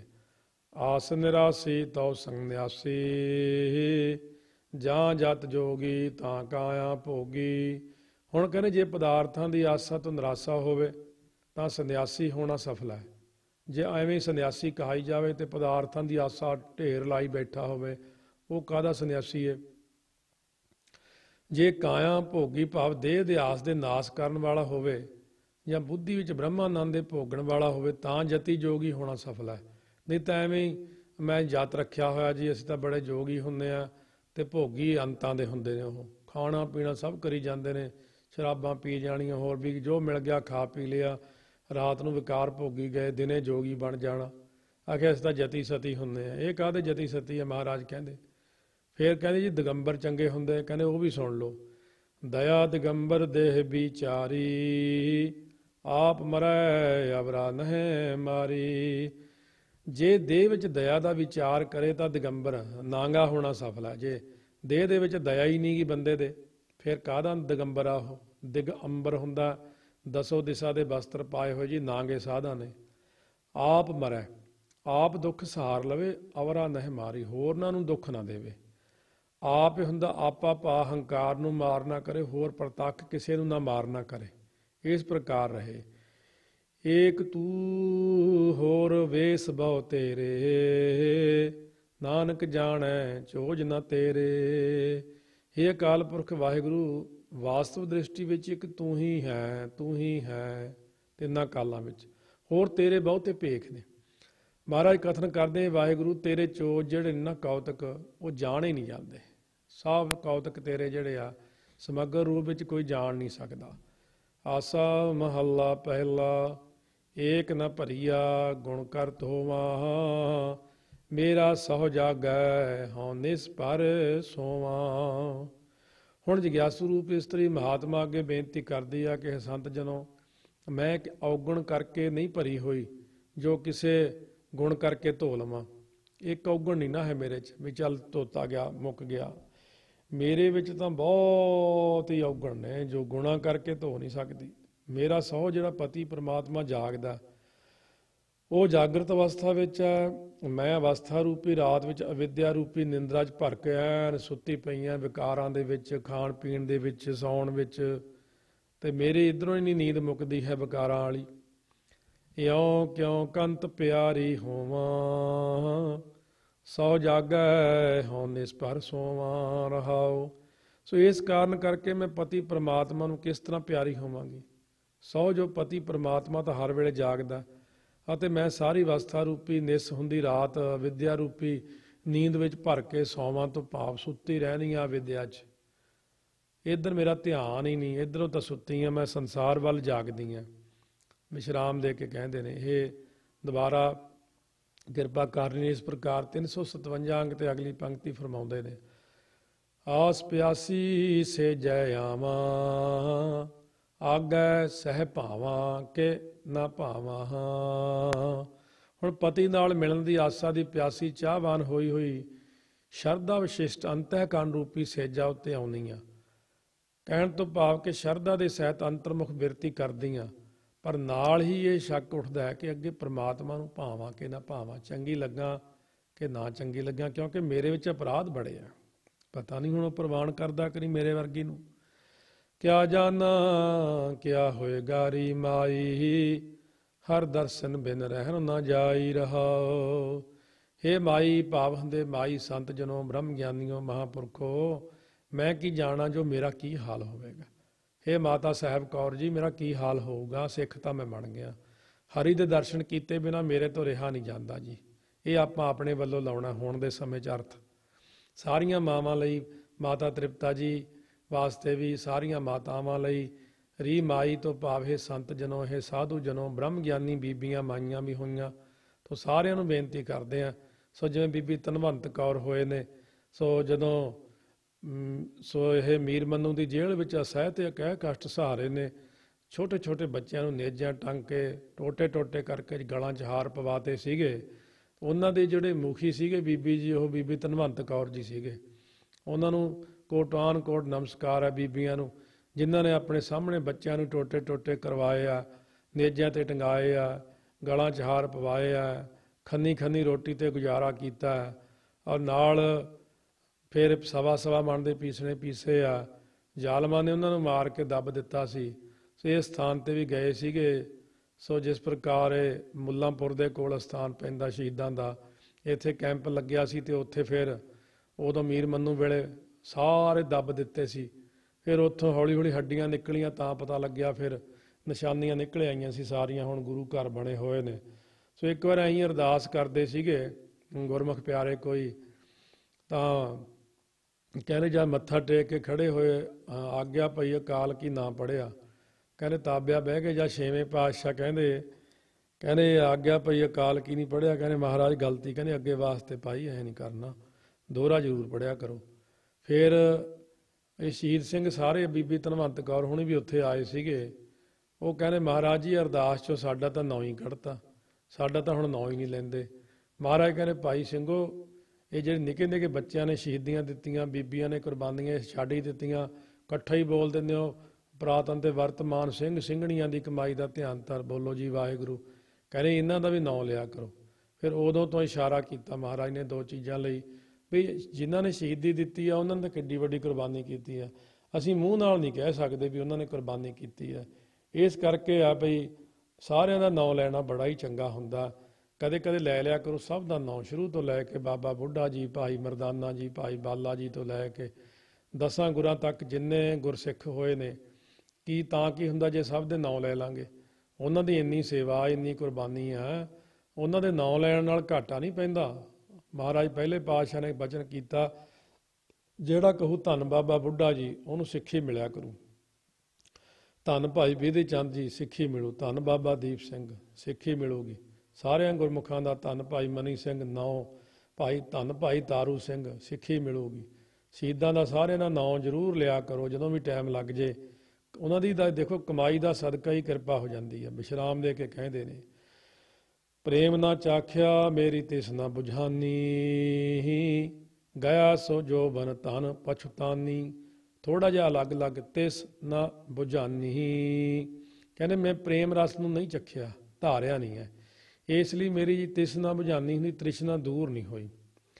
ਜਿਸ ਵੇਲੇ ਮੇਰਾ ਸ਼ੌਂਕ ਅਵਸਥਾ ਰੂਪੀ ਜੋਬਨ ਚਲਿਆ ਗਿਆ ਤਾਂ ਮੈਂ ਧਨ ਜਿਹੜੀ ਜੀਵ ਰੂਪ ਇਸਤਰੀ ਪਛਚਾਤਾਪ ਕਰਦੀ ਹੋਈ ਰਹਾਂਗੀ। ਅਜੈ ਸੋ ਜਾਗਉ ਆਸ ਪਿਆਸੀ, ਭਈ ਲੈ ਉਦਾਸੀ ਰਹੋ ਨਿਰਾਸੀ ਰਹਾਓ। ਅਜੇ ਤੱਕ ਤਾਂ ਮੈਂ ਦਰਸ਼ਨ ਦੀ ਆਸਾ ਦੀ ਪਿਆਸੀ ਹਾਂ, ਚਾਹਵਾਨ ਹੋਈ ਭਜਨ ਸਿਮਰਨ ਵਿੱਚ ਜਾਗਦੀ ਹਾਂ। ਉਦਾਸੀਨ ਭਈ ਲੈ ਹੋ ਕੇ ਸੰਸਾਰ ਵੱਲੋਂ ਨਿਰਾਸ਼ ਰਹਿੰਦੀ ਹਾਂ। ਸੋ ਇਸ ਵੇਲੇ ਸੰਸਾਰ ਦਾ ਕੋਈ ਵੀ ਪਦਾਰਥ ਮੈਨੂੰ ਚੰਗਾ ਨਹੀਂ ਲੱਗਦਾ, ਇਸ ਲਈ ਆਪ ਕਿਰਪਾ ਕਰੋ, ਵਿਸ਼ਰਾਮ ਦੇ ਕੇ ਕਹਿੰਦੇ ਨੇ। ਸੋ ਇੱਥੋਂ ਤੱਕ 3 ਪੌੜੀਆਂ ਜਗਿਆਸੂ ਰੂਪ ਸਖੀ ਨੇ ਆਪਣੀ ਵਿਵਸਥਾ ਕਹੀ ਆ। ਚੌਥੀ ਪੌੜੀ ਵਿੱਚ ਮਹਾਤਮਾ ਜਨ ਹੁਣ ਬ੍ਰਹਮ ਗਿਆਨੀ ਉੱਤਰ ਦਿੰਦੇ, ਗੁਰੂ ਸਾਹਿਬ ਆਪ ਹੀ ਸਭ ਕੁਝ ਕਰ ਰਹੇ ਨੇ। ਕਹਿੰਦੇ ਦੇਖ, ਜੇ ਤੂੰ ਪਰਮਾਤਮਾ ਨੂੰ ਮਿਲਣਾ ਹੈ ਨਾ ਤਾਂ ਫਿਰ ਇੱਕ ਕੰਮ ਕਰ, ਛੇਤੀ ਕਿਰਪਾ ਹੋ ਜਾਏਗੀ। ਉਹ ਕੀ ਜੀ? ਹਉ ਮੈਂ ਖੋਏ ਕਰੇ ਸਿੰਗਾਰ, ਤਉ ਕਾਮਣ ਸੇ ਜੈ ਰਵੈ ਪਤਾਰ। ਕਹਿੰਦੇ ਜੇ ਜਗਿਆਸੂ ਰੂਪ ਸਖੀ ਹੰਗਤਾ ਮਮਤਾ ਨੂੰ ਦੂਰ ਕਰ ਦੇਵੇ ਨਾ, ਫਿਰ ਦੂਰ ਕਰਕੇ ਹੰਗਤਾ ਮਮਤਾ ਫੇਰ ਜਪ ਤਪ ਕਰ। ਉਹੀ ਆਕੜਿਆ ਰਹਿਣਾ ਮੈਂ ਇੰਨਾ ਕਰਦਾ ਪਾਠ, ਮੈਂ ਇੰਨੀ ਸੇਵਾ ਕਰਦਾ। ਜੇ ਪਾਠ ਕਰਕੇ ਹਉਮੈ ਹੀ ਹੋਣੀ ਹੈ, ਸੇਵਾ ਕਰਕੇ ਹਉਮੈ ਹੋਣੀ, ਫਿਰ ਤਾਂ ਬਿਮਾਰੀ ਹੋਰ ਵੱਧ ਗਈ। ਢੰਗ ਨਾਲ ਠੀਕ ਕਰੋ ਕੰਮ। ਸੋ ਇਸ ਕਰਕੇ ਆ ਕਿ ਕੋਈ ਤਰੀਕੇ ਕਈ ਐਸੇ ਵੀ ਹੁੰਦੇ ਜਿਹਦੇ ਵਿੱਚ ਸੋਚ ਸਮਝ ਕੇ ਕਦਮ ਉਠਾਉਣਾ ਪੈਂਦਾ ਕਿ ਹਉਮੈ ਨਾ ਹੋ ਜੇ। ਸਤ ਸੰਤੋਖ ਆਦਿ ਸ਼ੁਭ ਗੁਣਾਂ ਦਾ ਸ਼ਿੰਗਾਰ ਕਰੇ ਤਾਂ ਜਗਿਆਸੂ ਰੂਪ ਇਸਤਰੀ ਦੀ ਸ਼ਰਧਾ ਵਿਸ਼ਿਸ਼ਟ ਅੰਤःਕਰਨ ਰੂਪ ਸੇਜਾ ਉੱਤੇ ਪਤੀ ਸਾਖੀ ਚੇਤਨ ਪਰਮਾਤਮਾ ਸਾਖਿਆਤ ਫਿਰ ਆ ਕੇ ਹੋ ਜਾਂਦਾ ਹੈ। ਤਉ ਨਾਨਕ ਕੰਤੈ ਮਨ ਭਾਵੈ ਛੋੜ ਵਡਾਈ ਆਪਣੇ ਖਸਮ ਸਮਾਵੈ ਰਹਾਉ। ਹੁਣ ਮਹਾਰਾਜ ਕਥਨ ਕਰਦੇ ਰਹਾਉ ਦੀ ਤੁਕ ਦੁਬਾਰਾ ਫੇਰ ਆਈ, ਕਿਉਂ ਰਹਾਉ ਦੀਆਂ ਪੰਕਤੀਆਂ ਪਹਿਲੀਆਂ ਦਾ ਦੂਜੀ 'ਚ ਜਵਾਬ ਦਿੱਤੇ ਨੇ। ਪਹਿਲਾਂ ਜਿਹੜੀ ਰਹਾਉ ਦੀ ਤੁਕ ਆਈ ਸੀ ਉਹਦਾ ਹੀ ਜਵਾਬ ਹੈ ਕਿ ਜਗਿਆਸੂ ਰੂਪ ਇਸਤਰੀ ਜਿਹੜੀ ਆ ਉਹ ਕੰਤ ਹੈ ਤੋਂ ਭਾਵ ਪਤੀ ਪਰਮਾਤਮਾ ਦੇ ਮਨ ਵਿੱਚ ਉਦੋਂ ਚੰਗੀ ਲੱਗਦੀ ਹੈ ਜੇਕਰ ਵਡਿਆਈ ਨੂੰ ਛੱਡੇ, ਪਹਿਲਾਂ ਛੱਡ ਕੇ ਆਪਣੇ ਖਸਮ 'ਚ ਹੀ ਸਮਾ ਜਾਵੇ, ਆਪਣੀ ਵਡਿਆਈ ਦੀ ਨਾ ਇੱਛਾ ਕਰੇ। ਵਿਸ਼ਰਾਮ ਦੇ ਕੇ ਕਹਿੰਦੇ ਨੇ ਆਸਾ ਮਹੱਲਾ ਪਹਿਲਾ। ਪਹਿਲੇ ਪਾਤਸ਼ਾਹ ਮਹਾਰਾਜ ਜੀ ਕਿਰਪਾ ਹੋਰ ਕਰ ਰਹੇ ਨੇ ਆਪਣੇ ਤੇ ਅੱਗੇ। ਪੇਵਕੜੈ ਧਨ ਖਰੀ ਆਣੀ ਤਿਸ ਸਹਿ ਕੀ ਮੈਂ ਸਾਰ ਨਾ ਜਾਣੀ। ਮੈਂ ਜੀਵ ਰੂਪ ਇਸਤਰੀ ਨੇ ਮਾਤ ਲੋਕ ਰੂਪੀ ਪੇਕੇ ਘਰ 'ਚ ਬਹੁਤੀ ਚੰਗੀ ਮੈਂ ਖਰੀ ਸਿਆਣੀ ਬਣੀ। ਸੋ ਪੇਵਕੜਾ ਧਨ ਖਰੀ ਇਆਣੀ ਤੋਂ ਭਾਵ ਇਆਣੀ ਹੁੰਦੀ ਆ ਖਰੀ ਇਆਣੀ, ਬਹੁਤੀ ਜ਼ਿਆਦਾ ਅਗਿਆਨੀ ਹੋ ਕੇ ਰਹੀਆਂ ਮੈਂ ਸੰਸਾਰ 'ਚ, ਅਗਿਆਤ ਹੋ ਕੇ ਰਹੀਆਂ, ਪਰਲੋਕ ਦਾ ਮੈਂ ਧਿਆਨ ਹੀ ਨਹੀਂ ਕੀਤਾ। ਜੋ ਮੈਂ ਉਹ ਪਤੀ ਪਰਮਾਤਮਾ ਦੀ ਸਾਰ ਹੀ ਨਹੀਂ ਜਾਣੀ, ਬਸ ਖਾਣਾ ਪੀਣਾ ਹੱਸਣਾ ਸੌਣਾ ਵਿਸਰ ਗਿਆ ਹੈ ਮਰਨਾ, ਖਸਮ ਵਿਸਾਰ ਖੁਆਰੀ ਕੀਨੀ ਤ੍ਰਿਗ ਜੀਵਨ ਨਹੀਂ ਰਹਿਣਾ।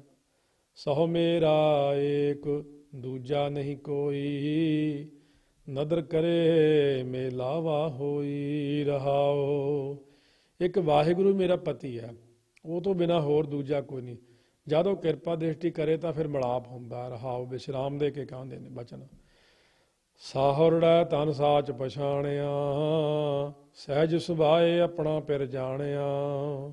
ਹੁਣ ਜਿਹੜੀ ਜੀਵ ਰੂਪ ਇਸਤਰੀ ਨੇ ਪ੍ਰਲੋਕ ਘਰ ਵਿੱਚ ਸੁਖਪੂਰਵਕ ਵਸਣ ਵਾਸਤੇ ਮਾਤ ਲੋਕ ਵਿੱਚ ਸੱਚ ਨਾਮ ਨੂੰ ਇੱਥੇ ਪਛਾਣ ਲਿਆ, ਉਹਨੇ ਪਛਾਣ ਲਿਆ ਵੀ ਜੇ ਮੈਂ ਇੱਥੇ ਚੰਗੀ ਬਣੂ ਤਾਈਓ ਜਾ ਕੇ ਅੱਗੇ ਮਾਣ ਪਾਊਂਗੀ, ਜੇ ਇੱਥੇ ਹੀ ਨਾ ਕੁਛ ਕੀਤਾ ਫਿਰ ਗਾਹਾਂ ਜਾ ਕੇ ਮਾਣ ਨਹੀਂ ਮਿਲਣਾ।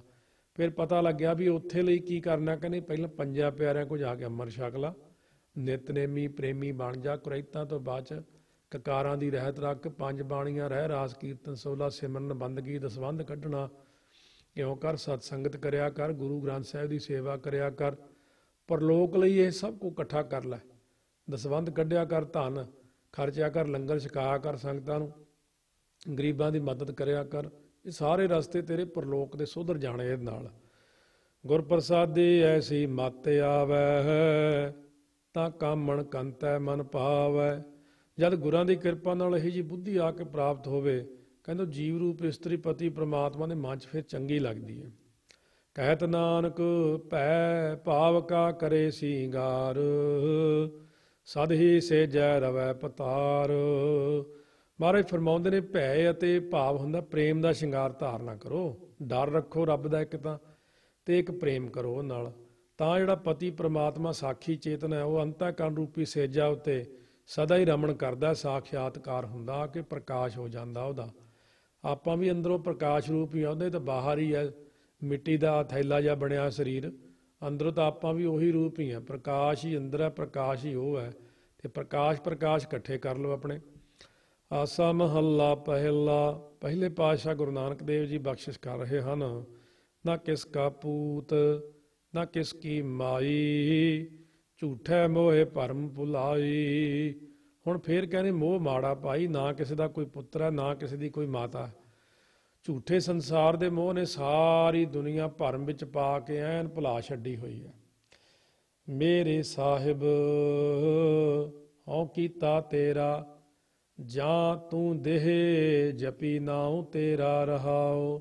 ਬੇਨਤੀਆਂ ਉਹ ਕਰੋ ਗਲ 'ਚ ਪੱਲਾ ਪਾ ਕੇ, ਮੇਰੇ ਮਾਲਕ ਵਾਹਿਗੁਰੂ ਮੈਂ ਤੇਰਾ ਹੀ ਪੈਦਾ ਕੀਤਾ ਹੋਇਆ ਜੀ, ਜਾਂ ਤੂੰ ਕਿਰਪਾ ਕਰਕੇ ਦੇਵੇਂਗਾ ਆਪਣਾ ਨਾਮ ਤਾਈਓ ਮੈਂ ਨਾਮ ਜਪਾਂਗਾ ਜੀ, ਤੁਸੀਂ ਮਿਹਰ ਕਰੋ ਮੇਰੇ ਤੇ, ਮੈਨੂੰ ਨਾਮਦਾਨ ਬਖਸ਼ੋ, ਕਿਰਪਾ ਕਰੋ।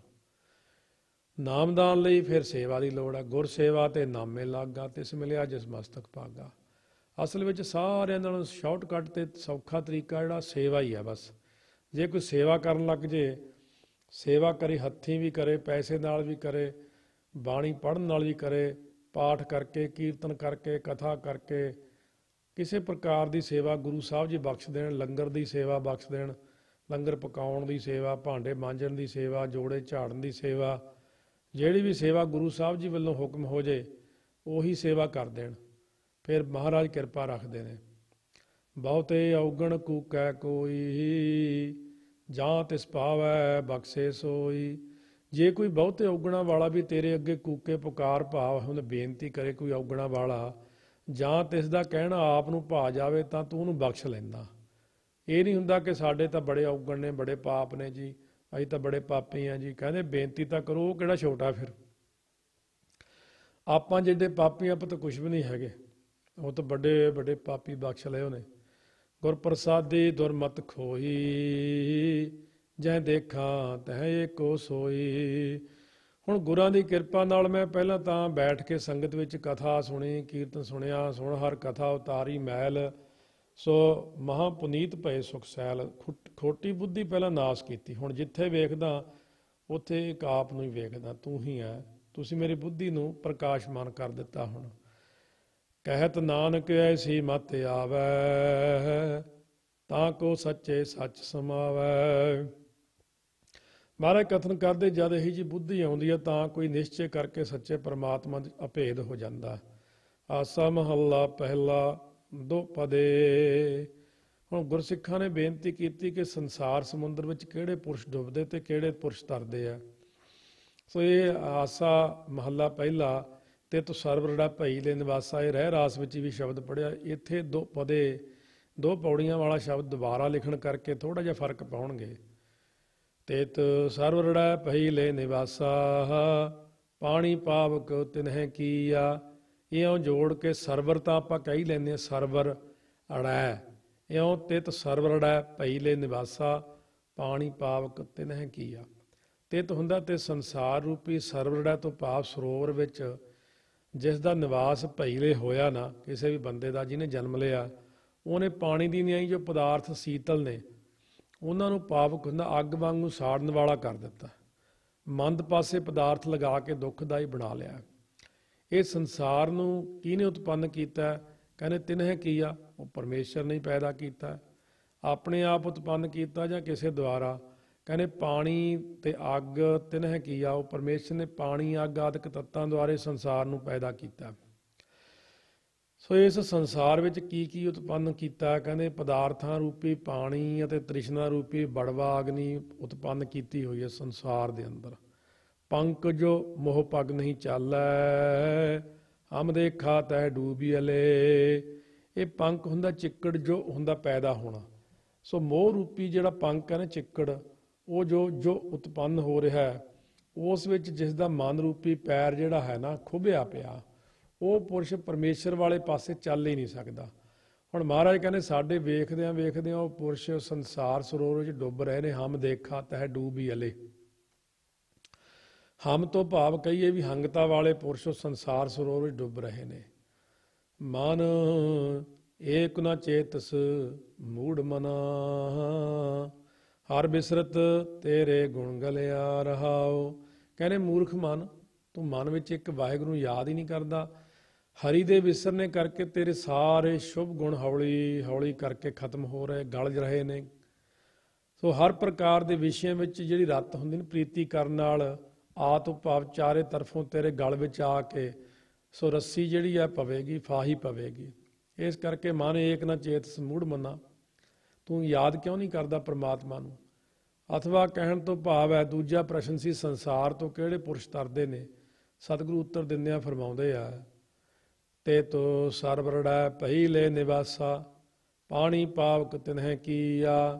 ਤੇ ਇਸ ਸਾਧ ਸੰਗਤ ਰੂਪੀ ਸਰੋਵਰ ਵਿੱਚ ਜਿਹਦਾ ਨਿਵਾਸ ਹੋਇਆ, ਉਸ ਪੁਰਸ਼ ਨੇ ਪਾਵਕ ਹੁੰਦਾ ਅਗਨੀ ਵਾਂਗ ਸੜਨ ਵਾਲੇ ਜੋ ਪਦਾਰਥ ਸਨ, ਉਹ ਪਾਣੀ ਵੱਧ ਸੀਤਲ ਕਰ ਦਿੱਤੇ, ਭਾਵ ਚੰਗੇ ਪਾਸੇ ਲਗਾ ਕੇ ਸੁਖਦਾਈ ਬਣਾ ਦਿੱਤੇ ਨੇ। ਸੋ ਇਸ ਸਤਸੰਗਤ ਰੂਪੀ ਸਰੋਵਰ ਵਿੱਚ ਕੀ ਕੀ ਪੈਦਾ ਕੀਤਾ? ਉੱਤਰ ਦਿੱਤਾ, ਕਹਿੰਦੇ ਪਾਣੀ ਪਾਵਕ, ਨਾਮ ਰੂਪੀ ਪਾਣੀ ਅਤੇ ਬ੍ਰਹਮ ਦ੍ਰਿਸ਼ਟੀ ਰੂਪੀ ਬੜਵਾ ਅਗਨੀ ਉਤਪੰਨ ਕੀਤੀ ਹੈ। ਪੰਕ ਜੋ ਮੋਹ ਪਗ ਨਹੀਂ ਚਾਲੈ, ਹਮ ਦੇਖਾ ਤਹਿ ਡੂਬੀ ਅਲੇ।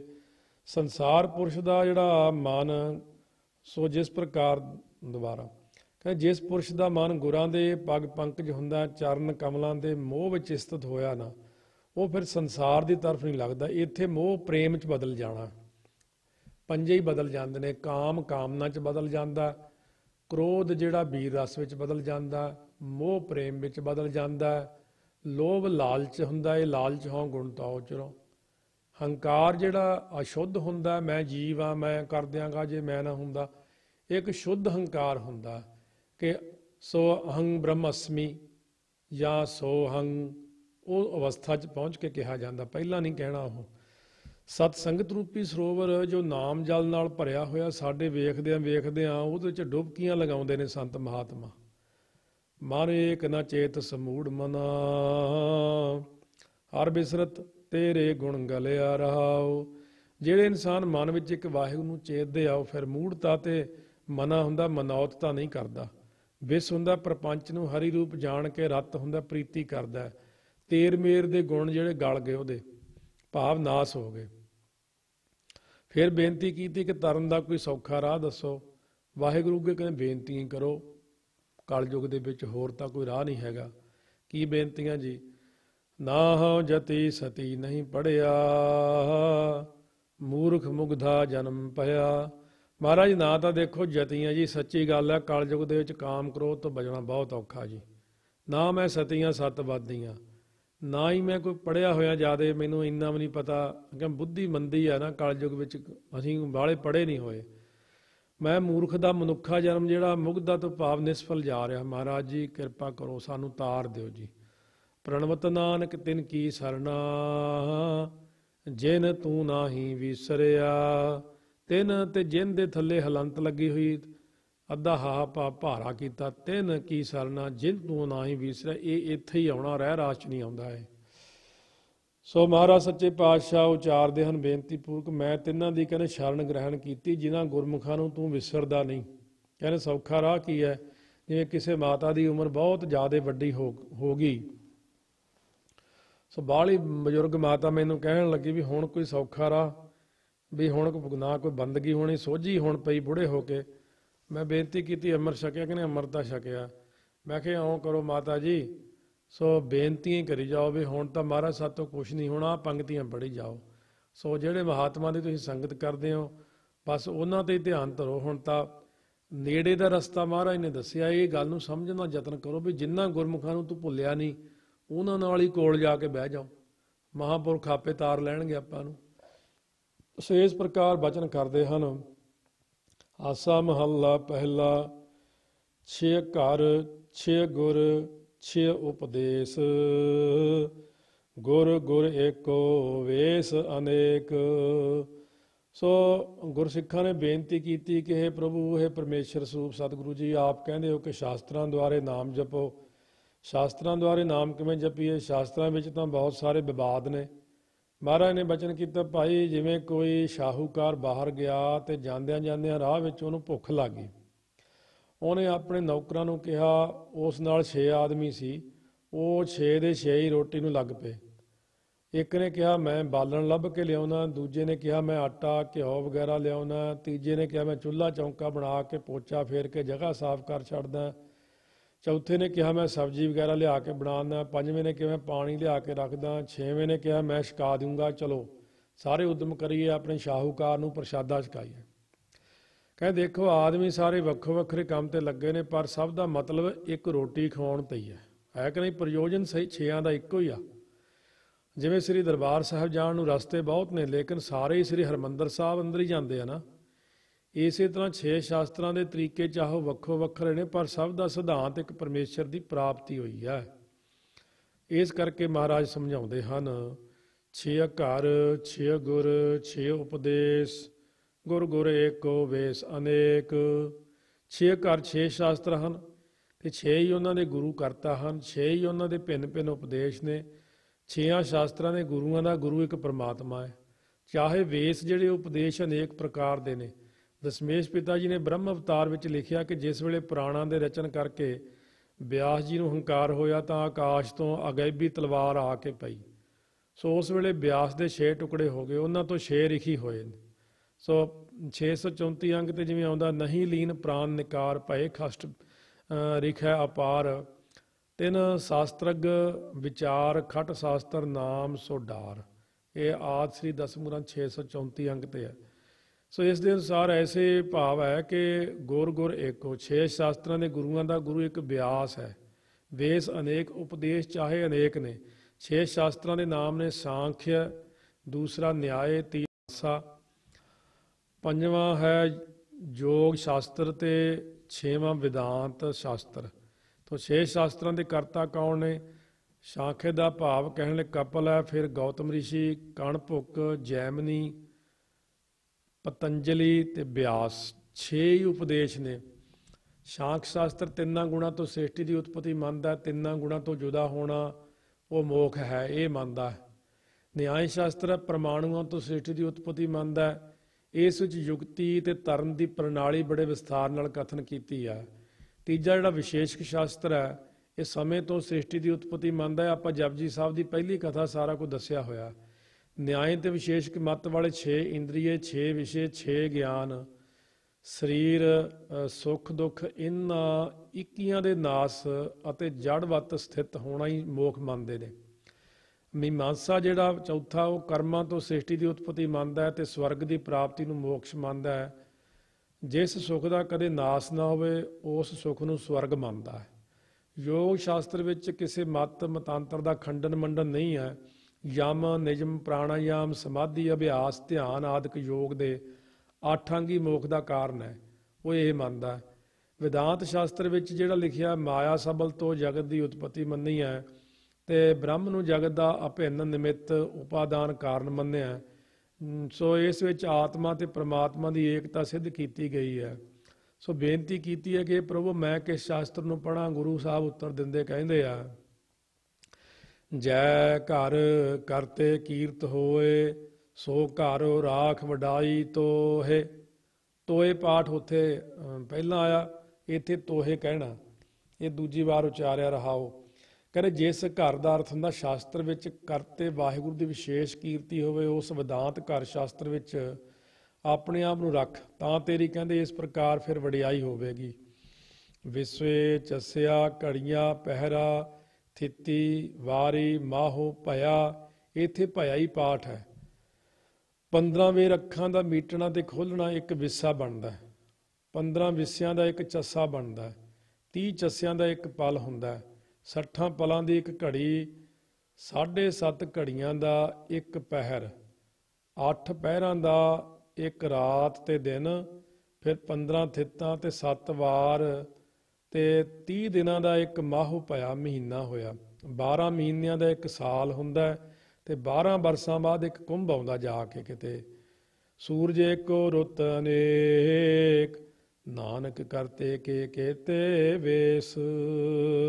ਇਤਿਆਦੀ ਸਮੇਂ ਵਿੱਚ ਸੂਰਜ ਦਾ ਸੂਰਜ ਤਵ ਭਾਵ ਇੱਕ ਹੈ। ਰੁੱਤਾਂ ਚਾਹੇ ਅਨੇਕਾਂ ਹੀ ਨੇ ਪਰ ਸੂਰਜ ਤਾਂ ਉਹੀ ਰਹਿੰਦਾ ਨਾ। ਇਸੇ ਪ੍ਰਕਾਰ ਪ੍ਰਮਾਤਮਾ ਇੱਕੋ ਹੀ ਹੈ ਤੇ ਉਹਦੀ ਪ੍ਰਾਪਤੀ ਦੇ ਜਿਹੜੇ ਵੇਸ ਆ, ਉਪਦੇਸ਼ ਆ, ਚਾਹੇ ਕਿੰਨੇ ਹੀ ਹੋਣ, ਸਾਰੇ ਰਸਤੇ ਉੱਥੇ ਹੀ ਪਹੁੰਚ ਜਾਂਦੇ। ਅਖੀਰ ਬ੍ਰਹਮ 'ਚ ਲੀਨ ਹੋਣਾ ਹੈ। ਇਸ ਕਰਕੇ ਮਹਾਰਾਜ ਨੇ ਇੱਥੇ ਤੱਕ 30 ਪਾਵਨ ਸ਼ਬਦ, 358 ਅੰਗ ਤੇ ਅਗਲਾ ਸ਼ਬਦ ਪ੍ਰਾਰੰਭ ਫਿਰ ਅਗਲੀ ਵਾਰ ਕਰਾਂਗੇ। ਸਤਿਗੁਰੂ ਬਖਸ਼ਿਸ਼ ਕਰਨਗੇ, ਮਿਹਰ ਭਰਿਆ ਹੱਥ ਰੱਖਣ। ਸਤਿਗੁਰੂ ਨੇ ਬਖਸ਼ਿਸ਼ ਕੀਤੀ, ਜਿਸ ਪ੍ਰਕਾਰ ਉਪਦੇਸ਼ ਸਰਵਣ ਕੀਤਾ ਹੈ ਹਿਰਦੇ 'ਚ ਵਸਾਈਏ। ਇਹ ਲੋਕ ਸੁਖੀਏ ਪਰਲੋਕ ਸੁਹੇਲੇ, ਨਾਨਕ ਹਰ ਪ੍ਰਭ ਆਪੇ ਮਿਲੇ, ਦਾਤ ਮਿਲੇ। ਵਾਹਿਗੁਰੂ ਵਾਹਿਗੁਰੂ ਵਾਹਿਗੁਰੂ ਵਾਹਿਗੁਰੂ ਵਾਹਿਗੁਰੂ ਵਾਹਿਗੁਰੂ ਵਾਹਿਗੁਰੂ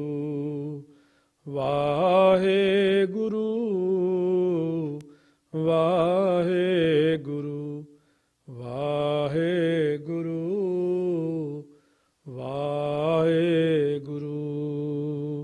ਵਾਹਿਗੁਰੂ ਜੀ ਕਾ ਖਾਲਸਾ, ਵਾਹਿਗੁਰੂ ਜੀ ਕੀ ਫਤਿਹ।